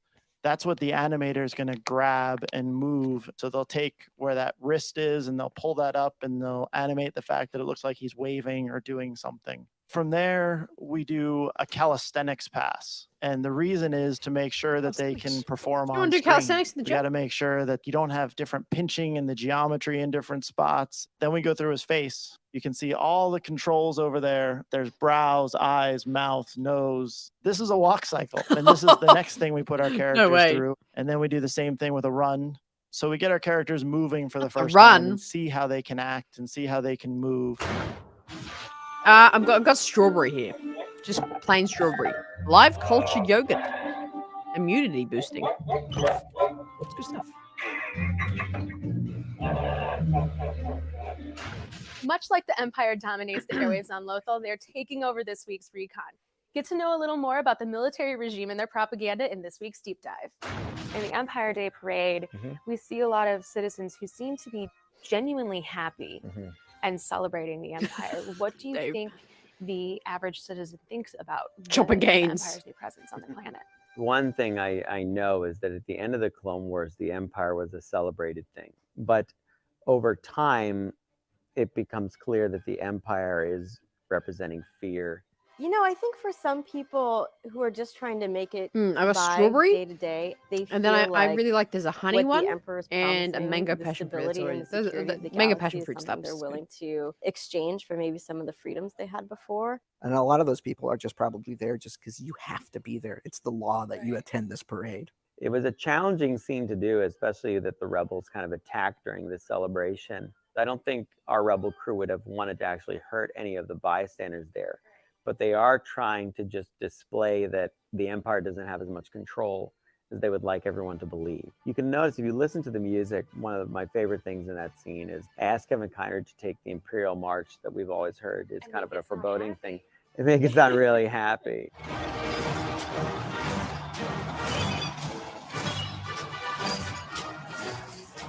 Oh my God! Like a great march that you would hear in a parade, and I thought he just nailed it. You used Yogurt to run shop? the old HoloNet News website, and now HoloNet News plays a pretty big role in Rebels. Did you have We have a frozen yogurt, Froyo. anything? Not to just do with a that? plain yogurt shop though. We've got frozen yogurt. Maybe. We knew that media would play a large role in the Rebels storyline. People have different perspectives of what the Empire is, and those who like it a lot of that opinion is fueled by things that the Empire is definitely broadcasting out to the world. Even if something blew up, you know, Froyo, they yeah, exploded Jonah gets some it. Froyo. local population or decimated something. Good news. And then we wanted kind of like one of those fake charismatic voices that actually Steve Bloom, who plays Zeb, does. Steve Bloom does Alton Castle. Alton That's Castle, yeah. awesome. Each week, we take your questions about Star Wars Rebels. For And who's as from always, Brisbane? the Story Group's Pablo Hidalgo has Right. your answer. All right, Pablo. So we have another question for you this week. All right. Sure. I love that little piece of info there that kind of made the Imperial March made it happy for Empire Day. That is so cool. I like that. That's awesome. So cool. It is W flavor. It's so good.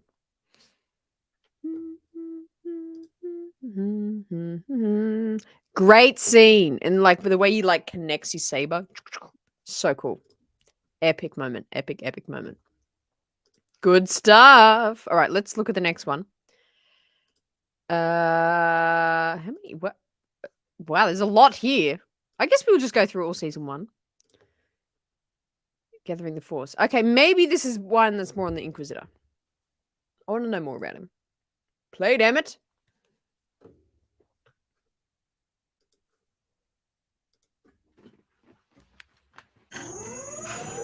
Hey again, everybody. It's Andy from StarWars.com here at the Lucasfilm headquarters to talk to you about the Star Wars Rebels mid-season finale, Gathering Forces. This is Rebels Recon.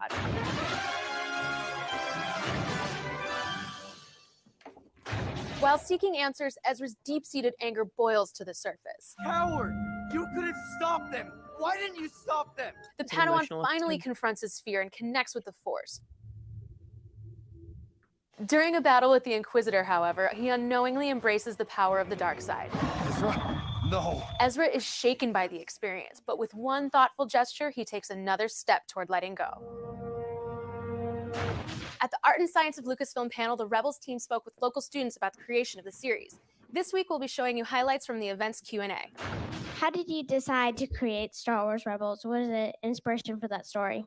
That's a good question. We all kind of felt pretty strongly that in George's absence, as we were moving on with the company and he wasn't, that we shouldn't make that story anymore about Clone Wars without him.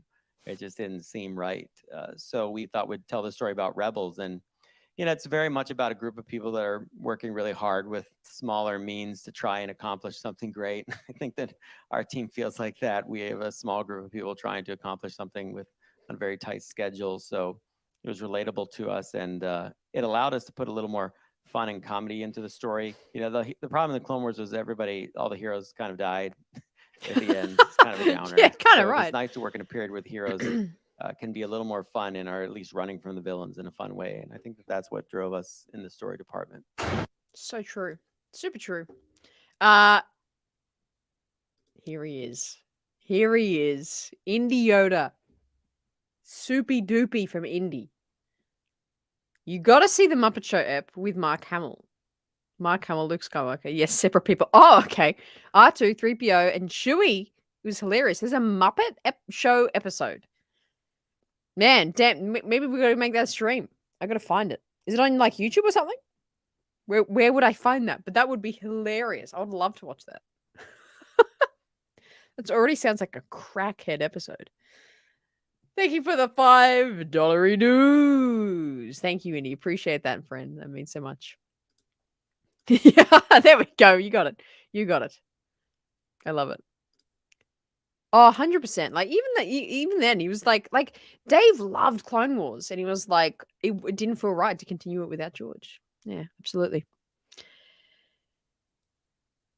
Do a series. What game would you like me to do a series? Like a series on? Oh, that's a big question. Lego The Complete Saga or Force Unleashed? Force Unleashed is fun. Ezra just turned 15 in that episode. How old was Sabine? I would say Sabine would probably be like, what do you guys think? Like 18? Maybe she's like a few years older than him. Maybe she's like 18. She could even be like 20. 18, 20? What do we think? I'd like to see a cartoon series set during the events of the original trilogy, like Clone Wars. Oh yeah, who would it be about? Like, what would it be focused on? Would it like about the main characters, about Luke and Han and Leia, or would it be like about some other side people through that era? All I need is that holiday special stream this November. My year is made. Well, ask and you shall receive.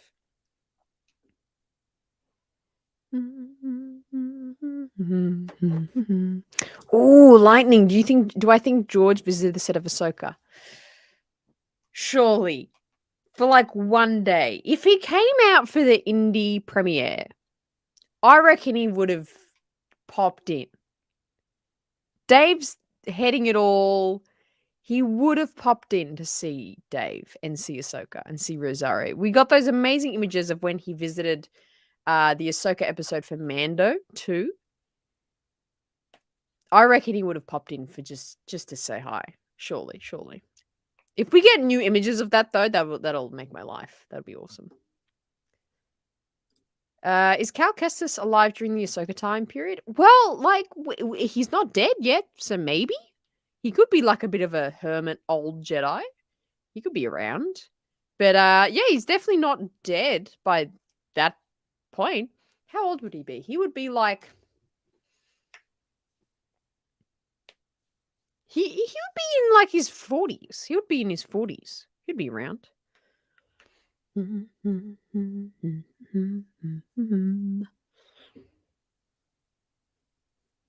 you go. You got Force Unleashed in the books. Yeah, there you go. Do it. Force Unleashed. Season of Visions. Let him do Visions though. Yeah, actually, you know what? Fair enough. You know what? That's a great question. Maybe he was was probably around, but maybe he wasn't like fully involved. I don't know. Imagine. Absolutely, Maul. Molly. That's such a good comeback. In your place in city. Here. Let's continue.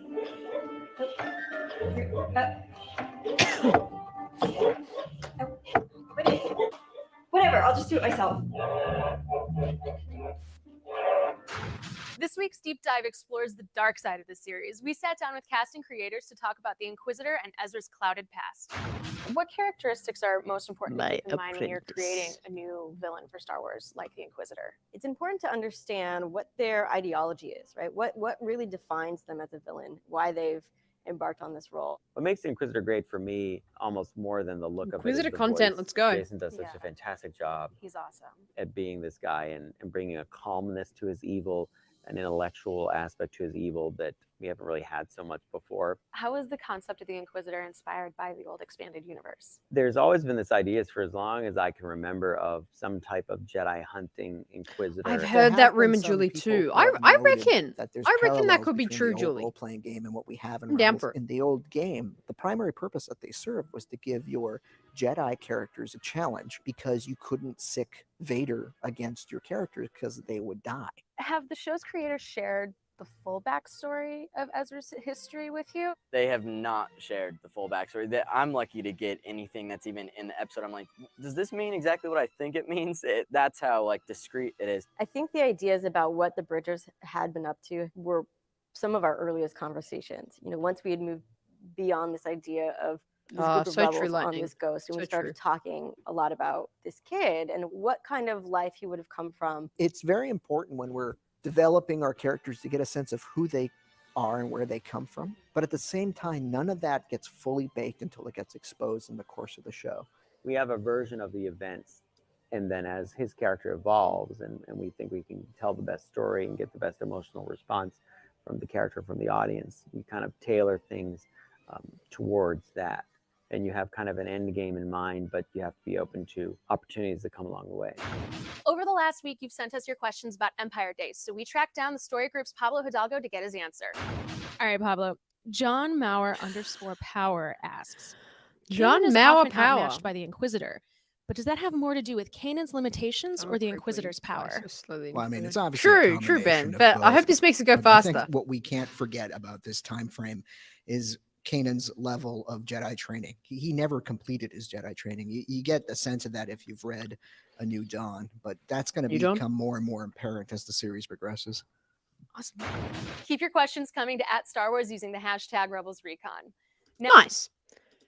But yeah, it's true. The Inquisitors are such great characters to kind of pin against Kanan and Ezra. I did mention this in the video. I think it's just such a great, I don't know, just great pairing, great mirroring, great power. Like it really tests Kanan in the first season alone. So it's very cool to see.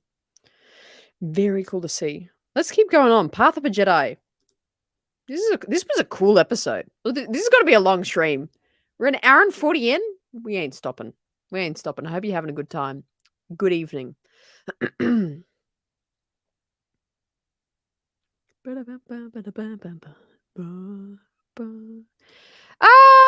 like, it's fine. I'm like okay with this. I feel like Sin City's gonna be annoyed with this though.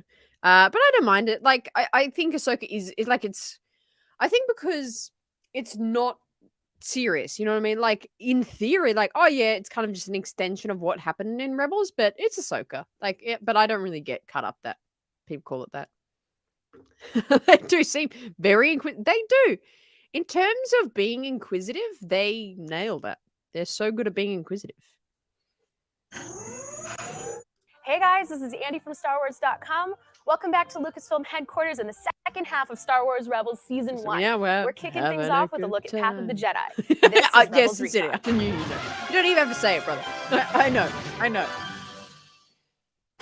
After Ezra's dangerous connection with the dark side, Kanan prepares an essential trial for the young Padawan and himself. One that could determine if you're meant to be a Jedi. Inside a hidden Jedi temple, both gain new insights thanks to Best a wise episode of teacher. season 1.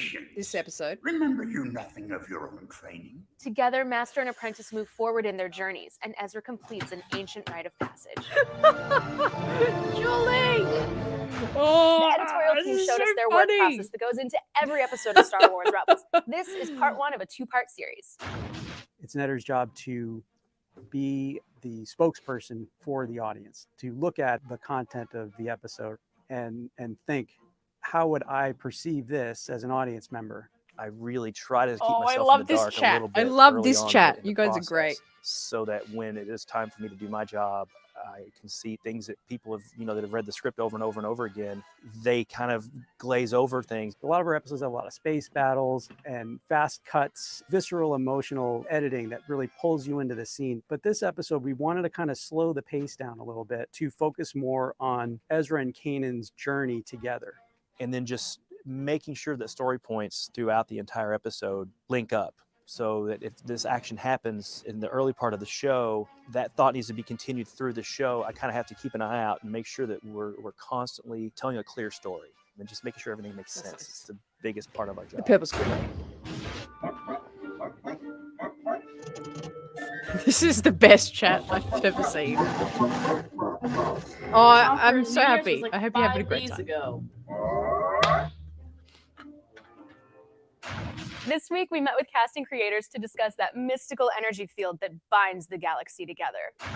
In Path of the Jedi, we learned that there are Carrie Jedi Beck. temples scattered. I know she's already been in this, but was this she's a concept great. that was just created for Rebels, or is this something that has been tossed around before? There aren't a lot of places where you find in Star Wars this storytelling chat. where you actually delve deeply into how many temples are out there. dying. Where are they in the galaxy? We've seen a couple in Clone Wars, so we know that there are other temples scattered throughout the galaxy. The Jedi Order, being as old as it was, developed over time, and there would be these satellite institutions scattered outside of wherever the central Jedi temple happened. You don't even long like debate about the believability of Yeah, one you're of just these things having a great being time on the anyway. planet I that love it. Ezra's I love on. it. But at the end of the day, it's all kind of working together somehow in a bigger picture that we're not really revealing yet. Is this a sort of trial that all Jedi students have to go through at some point? There's a lot of debate about this. I think we tend to lean on the idea that a Jedi trial is customized to the Jedi in question. The temple environment is responsive to who you are. Right. And that's a really critical element of this, just like the cave is responsive to Luke on Dagobah. And the other kind of thing I found interesting that maybe doesn't jump out at people immediately is that he has no idea who Yoda is. When he hears that voice, right, he doesn't know who it is. Ezra grows into a more adept Jedi because of the series of trials that he's put through. What are some trials that you've been put through in the making of the show? I'm going through tons of stuff. It was the very first, I think it was me and Spark of Rebellion, Chopper, the very first one. Where that'd be so he can't fun. open We could do the streams holocron, together. And he throws it against the wall, and then he like buries his head, and he finally finds peace. And that's when this thing opens. And it has been a thing where I'm like, How wait, old I are can you? relate to that. When I really calm down and not worried about things, things start to make sense. Having Frank voicing Yoda was actually also a great thrill and a major part of the episode. What was that like?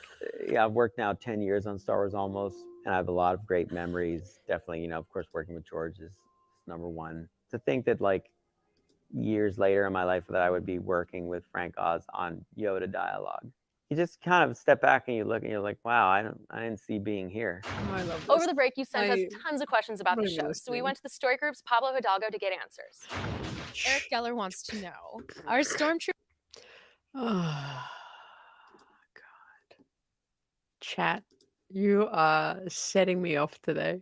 This is so funny. All right, we got 5 more to do. Let's savor it.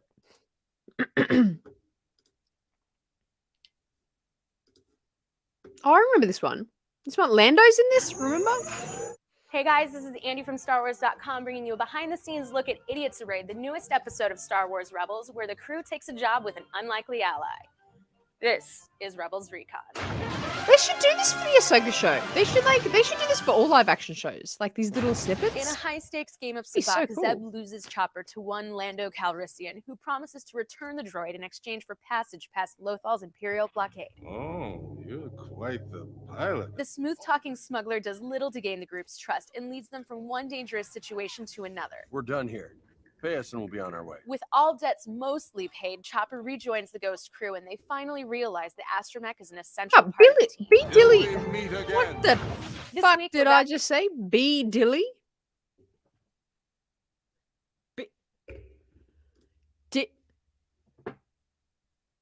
B Dilly. Billy Dilly. B. Oh no! No. B. No. No. Stop it. Billy D. Williams. Holy wow. Did I just go into another dimension? Billy D. Williams. That's his name. Wow. What was I saying? Billy D. Williams was the voice of Lando in Rebels. That's an interesting fact. Oh wow. So much just happened.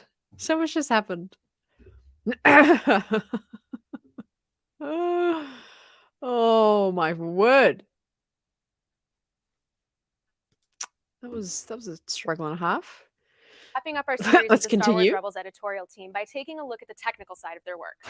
The editorial department is kind of the gatekeeper for the entire show. Everything at every stage comes through editorial. We touch every aspect. Every single action and movement all has to be diligently timed out by the editor to feel natural, to feel like these characters are real and that they actually move in this space in a way that they do. As the characters speak, we have these little chunks of their audio interspersed along this timeline here. Each layer here represents, this would be story, this would be layout, animation, and then finally the final picture.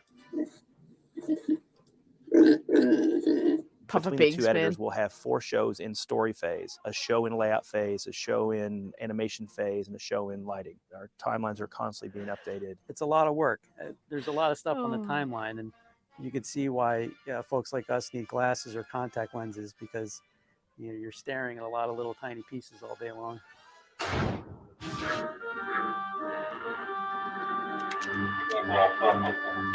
I love these bits with Chop. That's so cool.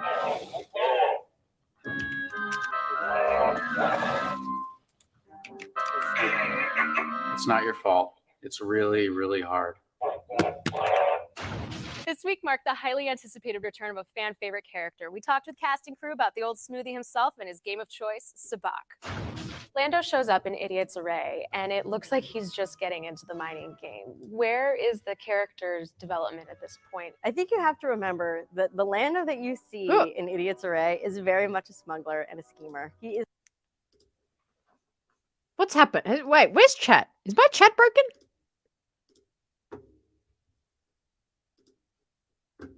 Where's chat?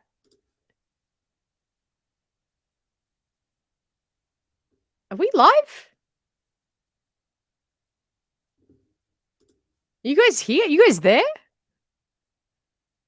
I can see you now. Hang on. There we go. Yeah, is chat broken? What's happened?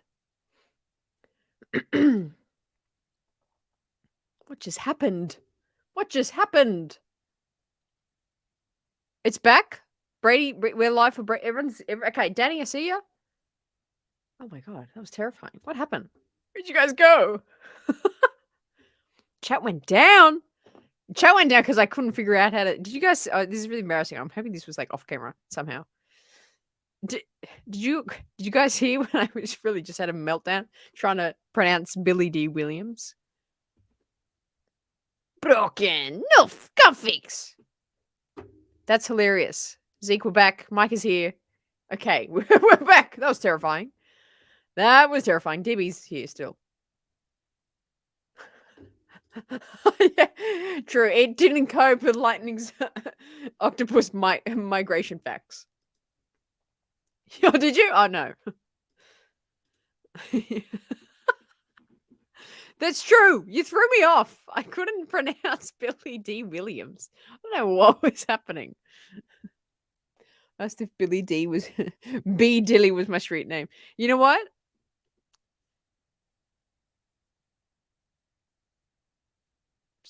Yeah, let's do it.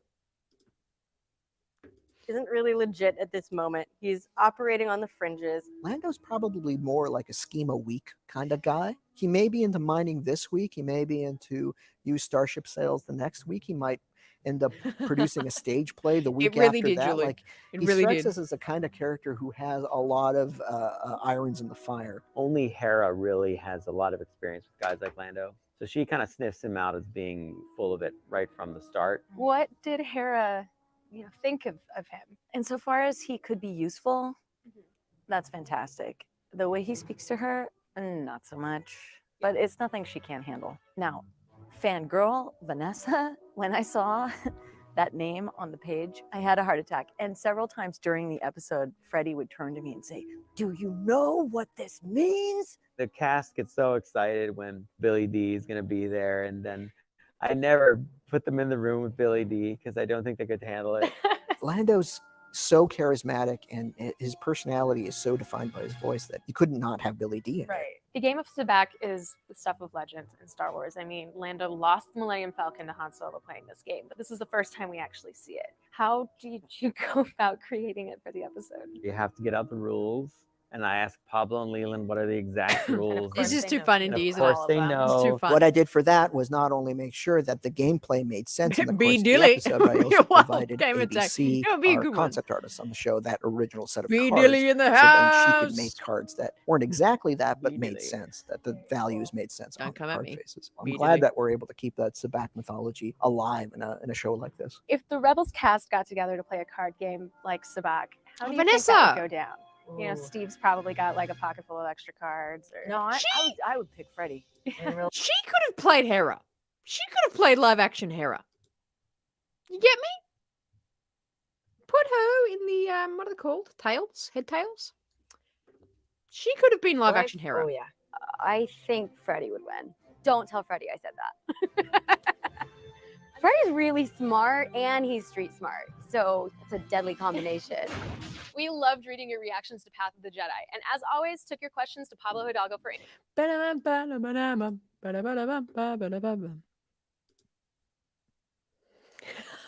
chat.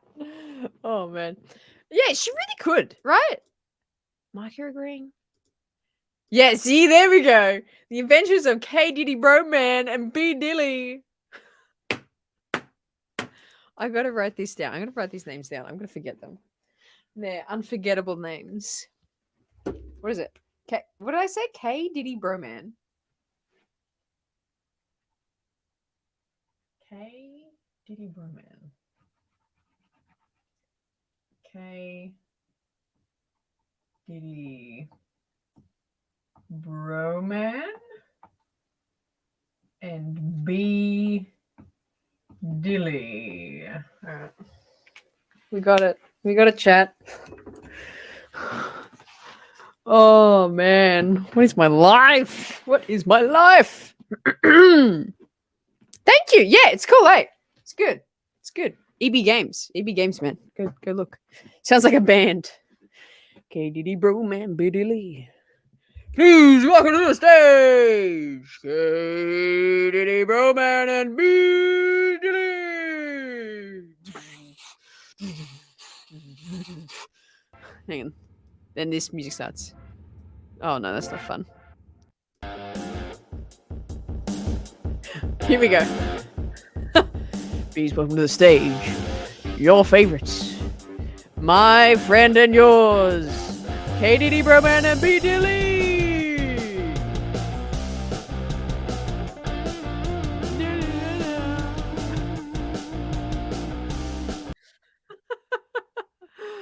Oh, it's so good.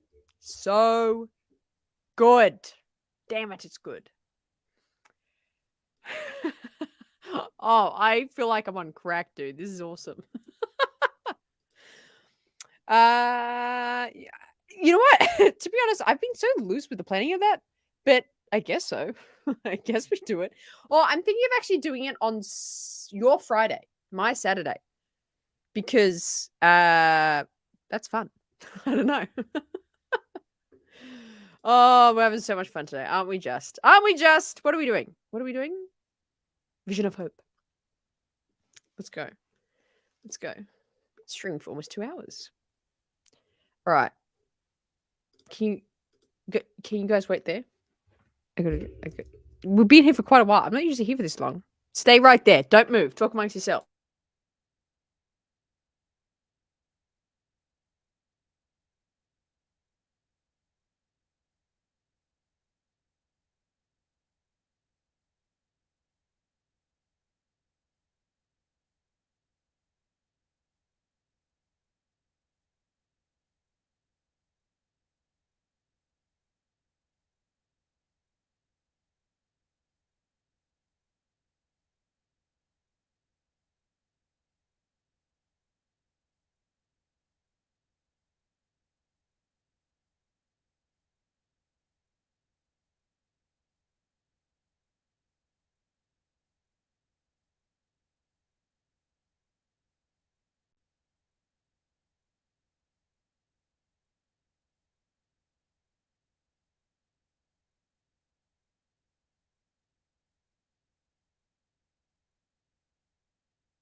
There we go. I forgot to unmute, lol.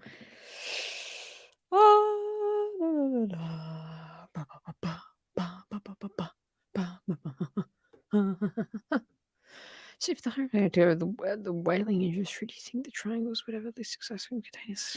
What the hell are you saying? What are you saying?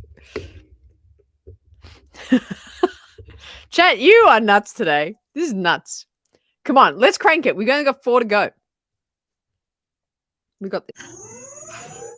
Hey again, everybody. This is Andy from StarWars.com here at Lucasfilm headquarters. This week, we are going behind the scenes of Vision of Hope to talk about the crew's first big disappointment.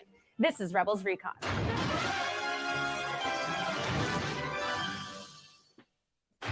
Growing stronger with the Force, Ezra is overcome by a sudden mysterious I have that mask, by the way. His little helmet thing there. I've got it as a Padawan mask. interprets his premonitions as literal, and as a result, leads his friends into a trap. If you won't talk, then my troopers will become a firing squad. In the end, Ezra learns to be more cautious, and that it's okay to look for the best in people. What's wrong with us? We have hope. Hope that things can get better. And they will. Chris Foy and Joel Aaron's lighting design work can be seen in every second of Star Wars Maybe Rebels. at the end, in Julie. another I might two-part put that up series, at we're the going end. to show you their process.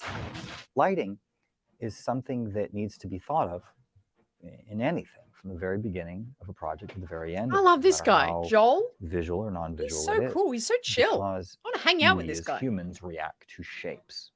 If there's too many I haven't watched shapes, it Spaceballs, no. becomes a little too confusing Race on Squad, what hang it out. is we should see. One of the things that a lighting concept artist does is take a look at all the storyboards and try and find moments Oh, that we chat, can I represent can't. in color I and physically see if can't. there are That is- ways that we this is can play up nuts. the emotional content and story.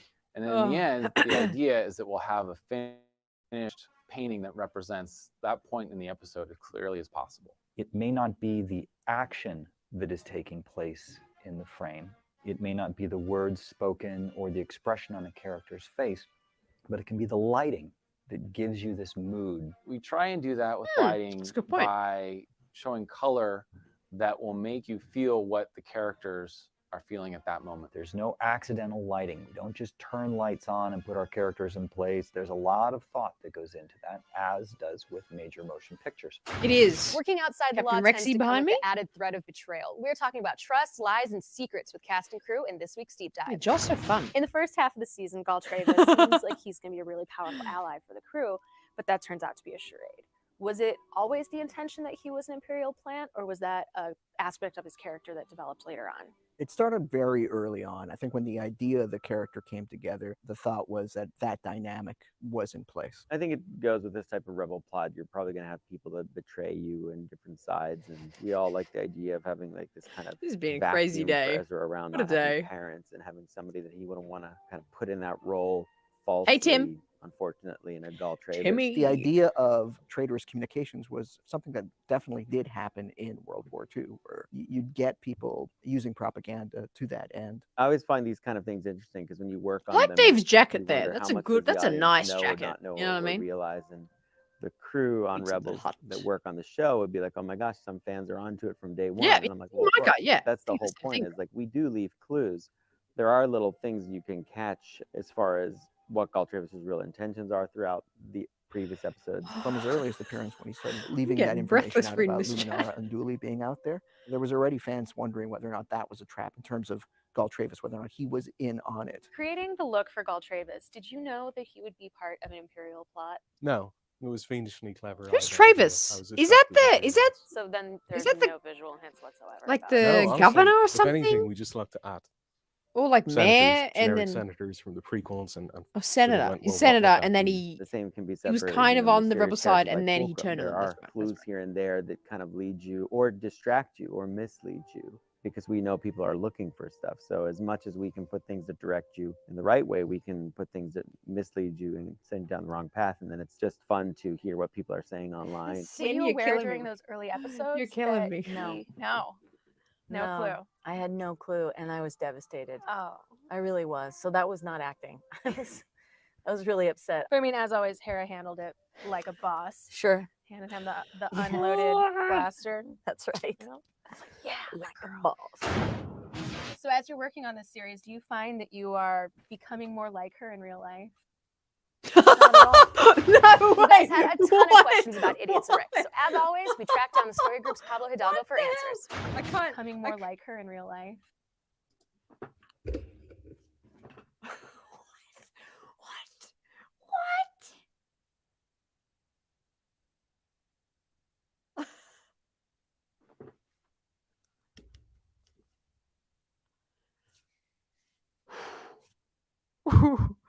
Live action Hera? Is that you? Live action Hera? Live action Hera? Wait, what? What? Wow. Wow.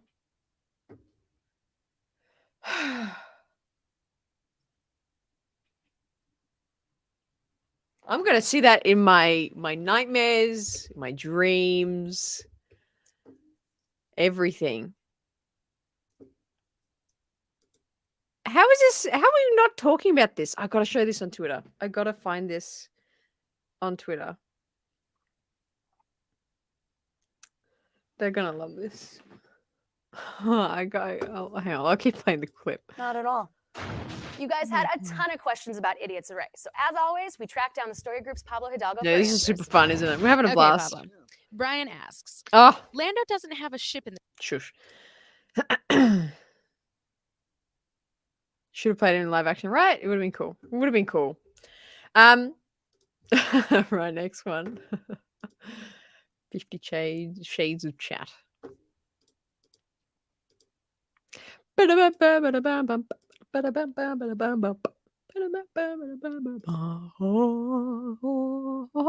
we playing? Is it this one? I think it's this one. Imagine chat. If we were all we would have such a great party together. I feel like we would all party so well together. It'd be great. Hey again, everybody. This is Andy from StarWars.com here at Lucasfilm headquarters. This week, we're talking about Call to Action, where the Empire starts to take our Rebels a little more seriously. This is Rebels Recon.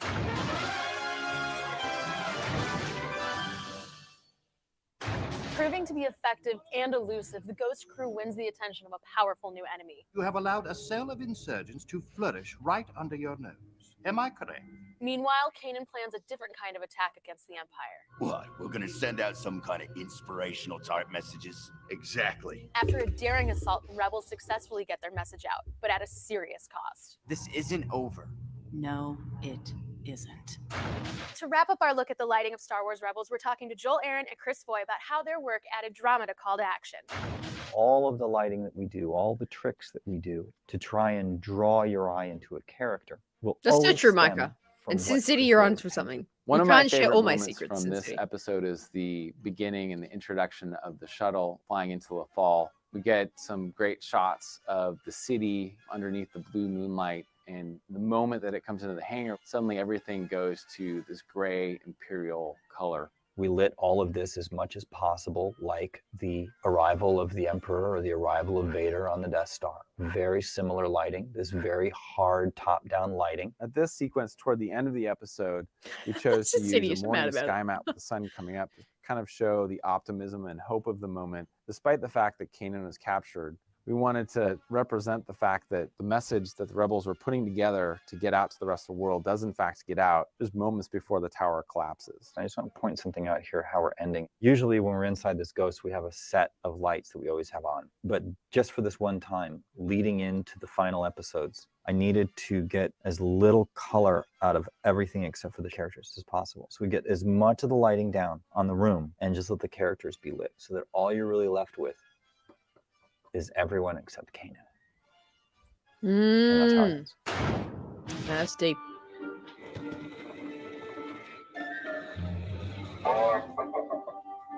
Chopper, we work together.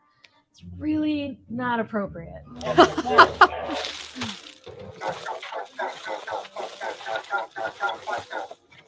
Wow. This is a great cuts moment. Chopper, wait. I'll still go to Celebration with you. That's the ultimate.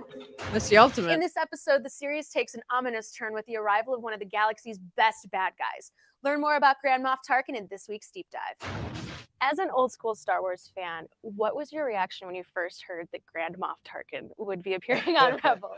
It was pretty cool. I mean, the same kind of feeling when I read the Billy D script, the same kind of feeling when I read the Yoda B. script. Dilly. You got to understand, like, when you're a kid and this is all you know, it means a lot to you. I freaked out, not only, because I would be interacting with him at some point, I'm sure, but also because I love Steve Stanton, who is the voice of Tarkin. So it was a mixed bag of joy and disdain, because I don't like the Empire. What was your first reaction when Hey, they asked you Steven. to come back and do it? I was absolutely just bowled over because I'm a big fan of Peter Cushing. I have been since I was a kid, long before I ever even saw him in Star Wars. And it was great because everybody's in trouble. All these really bad, evil characters are all shaking in their boots because Tarkin has arrived and they know, oh gosh, the boss is here. We're in trouble. Where is he as a character at this point in the timeline? Tarkin's doing great. He has all the power. When you see him in A New Hope, he's kind of reaching his peak. His vision and the architecture of the Death Star finally being realized. At this point in the story, he is definitely well underway, obviously, with all of those plans. I'm a big fan of Tarkin. There's a type of Star Wars villain that people are drawn to, which tend to be the more cinematic villains, the kind of Darth Mauls with the painted faces and the horns, or your General Grievous with all the mechanical arms coming out of him. But there's just something that's so terrifying about a severe British man. Oh, yeah. This week you sent us your questions True. about Vision of Hope, so we took them to the It's Stoikers. true. Pablo Hidalgo first. I did enjoy Tarkin Rebels. I agree. I think he's such a cool villain.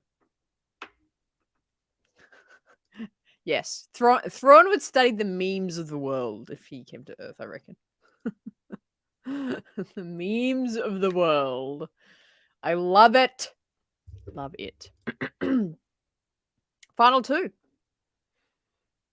Rebel Resolve. Let's go.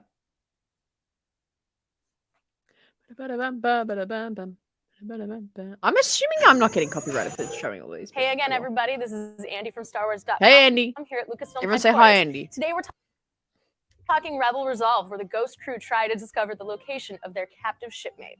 This is Rebels Recon.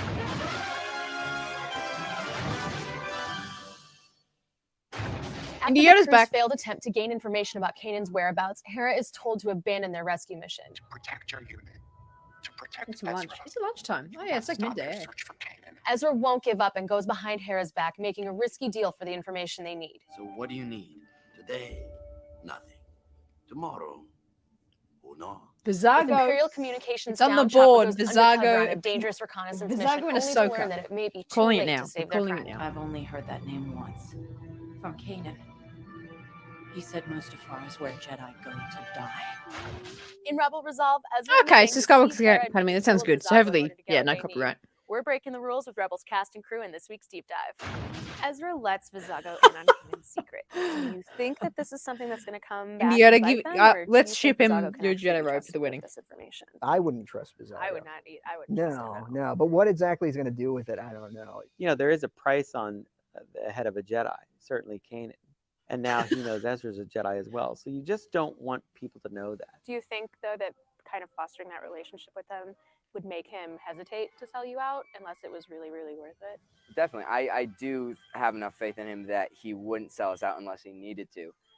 That being said, I think he would sell us out. Kanan gets captured and man. tortured by the Inquisitor in Yeah. Rebel Resolve. How do you prepare for that as Yeah. an actor? Whether it's, causing yourself some physical pain to actually get that out there, or just putting yourself in a position that you've been in before where that's as close to torture as you could get. Whatever you need to do to get there, you know what I mean? You try to put your mind there and hope that the performance rings true. When Kanan was captured, Hera initially chose We're still not going, to Chicken Texas. Yeah, we're essentially still put going. This is the a mission very long over stream her today. friend. Do you think she made the right choice? I think Hera made the right choice because it's better to save many The lives. algae was as going to opposed push me one. all the way. When Preacher! it's time to make the big decision, like she did, Sin. you have to keep That's nuts. on track. It was hard though. Yeah. One of the biggest things, probably after all Oh, of for that sure. emotional As build, Morgan. what people will remember This most is the my Chopper Hera is scene. my Beautiful you. episode. I'll Some pay people for understand her. the frustrations That's my that as the crew Morgan have with impression. Chopper. It's like, why do they keep She- him around? he's gotta- He he's seems gotta to get be in an the way all Ahsoka. the time. But I think we see in this one specifically how effective he can be, and the fact that his heart is in it. I mean, we actually see that Chopper is missing Kanan, and then going to the extent that he does in an effort to find him. Do you think anytime down the road we'll see? I like what her that other jumper. droid's been I up like to, Andy's jumper in this living- one. We, living with the we've loft cats? discussed it. Yeah, we have actually discussed it, and we all decided, unfortunately for it, that its battery will probably run out. So it probably winds up like a little monument. It's not dead; it's just turned off, right? So it's just I a little guess so. monument out there in the middle of the grass somewhere with these loft cats sitting on it. Loth cats. I say loath cats.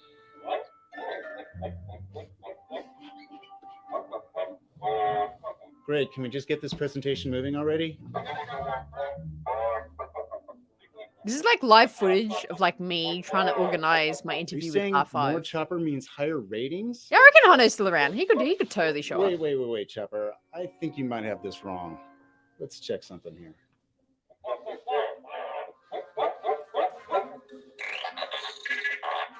told you we should have had R2 check those numbers. A jumper? A jumper, like a. As always, we've been taking your questions jumper? online. Like a and as hoodie, always, like the a Story Group's Pablo Hidalgo has your sweater. answer. Sweater. Pablo, I've Maybe got that's two what you call it. A questions for you this sweater. week. Number one, David Dot asks, why are Jedi treated as fairy tales despite being... I'm not loving these questions at the end here. All right, game, we've got one more. One more. Far across the galaxy.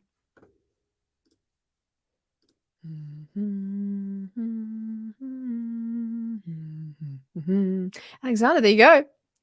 We get Hondo. I wonder who would play him. Yeah, because Jim Cummings does the voice of Hondo, I believe. Jim Cummings, and because Jim Cummings is the voice of Winnie the Pooh.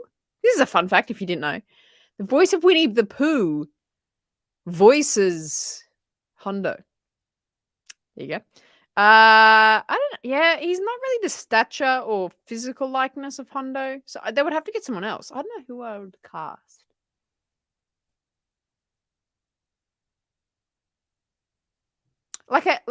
An older comedian, like how Bill Burr was in Mando, like kind of like an actor like that, like some sort of just like a comedic kind of more actor, a little bit older. Yeah, I don't know who. Steve Buscemi? Yeah, he could do it. Yeah, Jim Cummings voiced like a million characters, right? The voice actor doesn't really look anything like Hondo. He wouldn't be able to pull it off physically, I think. Steve Buscemi, that's actually not a bad suggestion. That's actually not bad. I like it.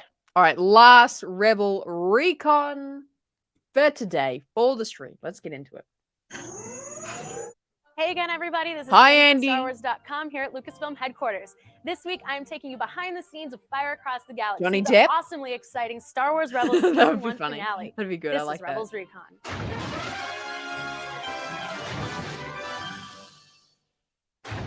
With Kanan still in Imperial custody, the Ghost crew launches a daring rescue mission, which just Some are barely even works. legal. You shouldn't have come here, but I'm glad you did. You would have done the same for me. In a final Oh, battle, the guy at Evil Galaxy's Inquisitor Edge, like Kanan that, like confronts just his the fear. actor? The dark side warrior, stripped of his greatest weapon, is no match. There are some things far This was really dramatic. Their journey far from over, our heroes gain powerful new allies and deadly new enemies. In this week's deep dive, we're talking about the triumphant return of fan-favorite characters who will play drastically different roles in the future of the rebellion. Darth Vader is one of the most iconic characters ever. How did you get his real-life gravitas to translate? You don't mess with it too much. The only thing that we were going to play with slightly was the helmet, and even there were Ralph McQuarrie paintings to go from. A lot of it's how you frame him. We try to constantly frame from below. We don't want to ever really be looking down on him. The only person who would really look down on him is like the Emperor. At what point in the process was it clear that Ahsoka would be coming back? It was kind of debated from the very beginning of the series. And I think that everybody was very cautious with that because we wanted to establish these new characters and not confuse people to think that this is just a continuation of Star Wars, the Clone Wars. I got a call from Dave Filoni, and it was beyond exciting to say the least. And then to find out that she would be like a rebel leader was so cool. From the very start, we knew that that was going to be Ahsoka. We also knew that people would jump to that conclusion because the number of characters that could be, you know, it's a pretty small pool. A lot of our fans did some really serious detective work to figure out their identity. Did you Yeah. follow along with any of that? I do not underestimate the ingenuity our fans have. Someone remastered the voice and it sounded a lot like Ashley when they decrypted it. Star Wars fans are so clever, are so smart, are so passionate, and I love that. I mean, the fact that they care that much. To mess with that, it's not always Ashley playing Fulcrum in season 1. How did you determine Ahsoka's look for Rebels? I've been trying to get her to this kind of pseudo samurai look, which is what her armor is based on now, for quite some time. It is weird when you go back sometimes to Clone Wars characters, figuring out a way to translate whatever that was before in a different medium into how it might look on Brand Rebel. ambassador for It's life. almost like you're designing them fresh. I want it to look like armor that she would have found somewhere, that she had gone into an old temple and got this ancient Jedi armor. And her lightsabers are completely new as well. There'll be a great moment where she actually turns those things on for the first time in season 2, and you'll see that her blades, they're basically white because she's not Jedi and she's not evil, to kind of reflect her non-affiliation. When the Clone Wars ended, did you talk to Not Dave at all affiliation. about where Ahsoka might end up? I always ask Dave about where Ahsoka is and what she's doing because I only know up to a certain point. I've had kind of an outlined plan that I had since I worked with George about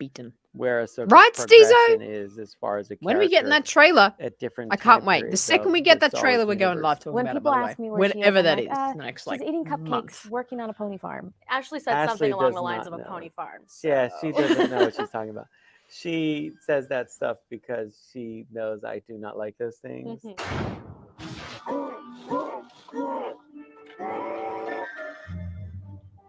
Chopper.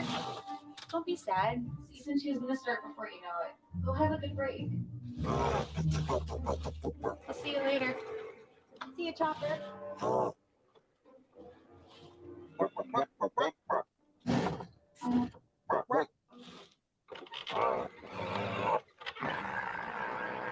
Aw, rip chop. Did you guys hear something?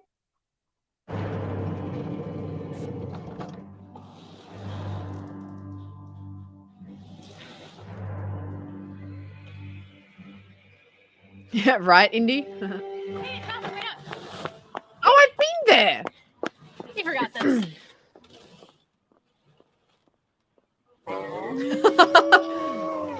Oh, wow.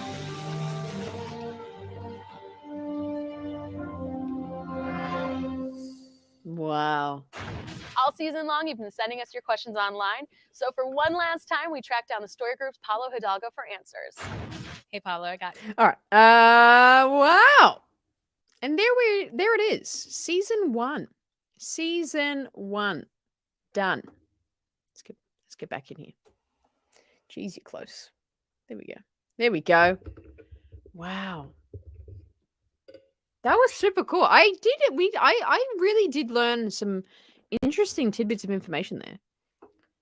It's always such fun going just a bit behind the scenes, learning how they make things. It's always so fun. Gets me so excited. And we're gonna get so much more of this in Ahsoka. It's gonna be amazing. I can't wait. I can't wait, chat. Put the music back on.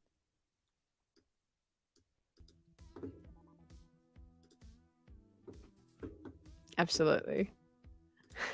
Yeah, I can see that happening too. Absolutely. Absolutely. All right, gang. You know what time it is. I hate to do it. But we'll start to wrap up for today. Now, as mentioned a little before, there's something exciting coming to the channel. We are adding an extra stream to the schedule. Even though I just announced like the permanent stream schedule now, there's going to be another stream added to that list. This is going to be cool. You'll be seeing all the stuff about this coming out in the coming days. This is going to be our Sunday Star Wars sessions. These are going to be very different to our usual Raeside live shows. It's going to be a live stream that goes for about 20 to 30 minutes, and each week is a different topic, focusing on a different element of what kind of is relevant for Star Wars now. So you saw last week that I posted my Rebels Season 1 breakdown and analysis. So essentially, we're going to be continuing that series and things of that vein, but live stream, in a live stream that goes for about 20 minutes. It's like a power punch of just Star Wars information. I do this whole presentation. So it's essentially the video, but instead of the video, you get to watch me present it live and talk about it live. So that's going to be starting this coming Sunday night for you guys. I'm talking in US time. Sunday night US, talking about Rebels Season 2, which we get to see so much of beforehand. We're going to continue my analysis. We're going to go through the Rebel seasons for our Star Wars Sunday sessions currently. And then close to Ahsoka, we're going to have some really fun sessions. So again, 20-minute lives. These are a real punch in your face of Star Wars information. We're going to be going through the most important Ahsoka episodes, Sabine episodes, Ezra episodes, the directors for the Ahsoka show and who they are, why are they important. These are going to be like power punches of Star Wars information to get you ready for Ahsoka, to get you all hyped up, get you all the information, context, and excitement for the show. So again, it's going to be very different to what we usually do for the live shows. It's going to be a lot more informative, fast-paced, and a lot of talking on my end. So it's essentially like what we do in the videos, but we're doing it live. So that's what's going to be happening. And adding here on the Raeside, it's going to be awesome. It's going to be super, super fun. Skeleton Crew stream win. Right? Right. But yes, I did tease this on Twitter. My Sunday Star Wars sesh. That's what I meant by that. But yeah, it's coming in. It's coming in this Sunday night. You got to get around it. It's gonna be good. Gonna be lots of fun. I'll put lots of like graphics and reminders and updates on socials, and it's gonna be awesome. Starting this coming Sunday, correct? This coming Sunday, we're starting. It's gonna be awesome. It's Ray O'Clock. I love it. I love it. But thank you so much for almost a 2.5 hour stream today. This has been such fun. So much has happened in the chat. We've got bloody K Diddy Broman and B Dilly. We have parents now in the chat. Mama Julie and Papa Sin City. Let's head to the wedding. Vegas wedding? Come on. Come on. Great fun here. Thank you so much for hanging out with me today. This has been such a pleasure. This excitement, I hope to carry on all the way until Ahsoka. And Ahsoka, I don't know how we're going to cope. It's just going to be awesome. Hey, Robert, how you doing? Great to see you here. But the first stream was fun. Oh, this was your first stream, Danny? Wow, what a wild stream for this to be your first. That's hilarious. But all this fun and excitement will continue on for the next 49 days now till Ahsoka. So it's going to be lots of fun. So make sure, if you want to get your Star Wars lore information and just pumped up with what's happening in Star Wars, you want to join along. 20-minute Power Punch lives of our Sunday Star Wars sesh starting this Sunday. It's going to be awesome. It's going to be awesome. No members stream after this. That's going to be happening a little later. We will be going live again. There's so many live streams at the moment. Make sure you keep those notifications on YouTube. We have many, many live streams coming up. You'll hear about my 1-year anniversary stream coming up as well. So be a part of it. Get amongst it. Thank you so much for joining today. I appreciate you all. Have an amazing rest of the day. I'll catch you in the next one. My name is Hannah. And always choose the Raeside.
Isn't it funny that I just sit here?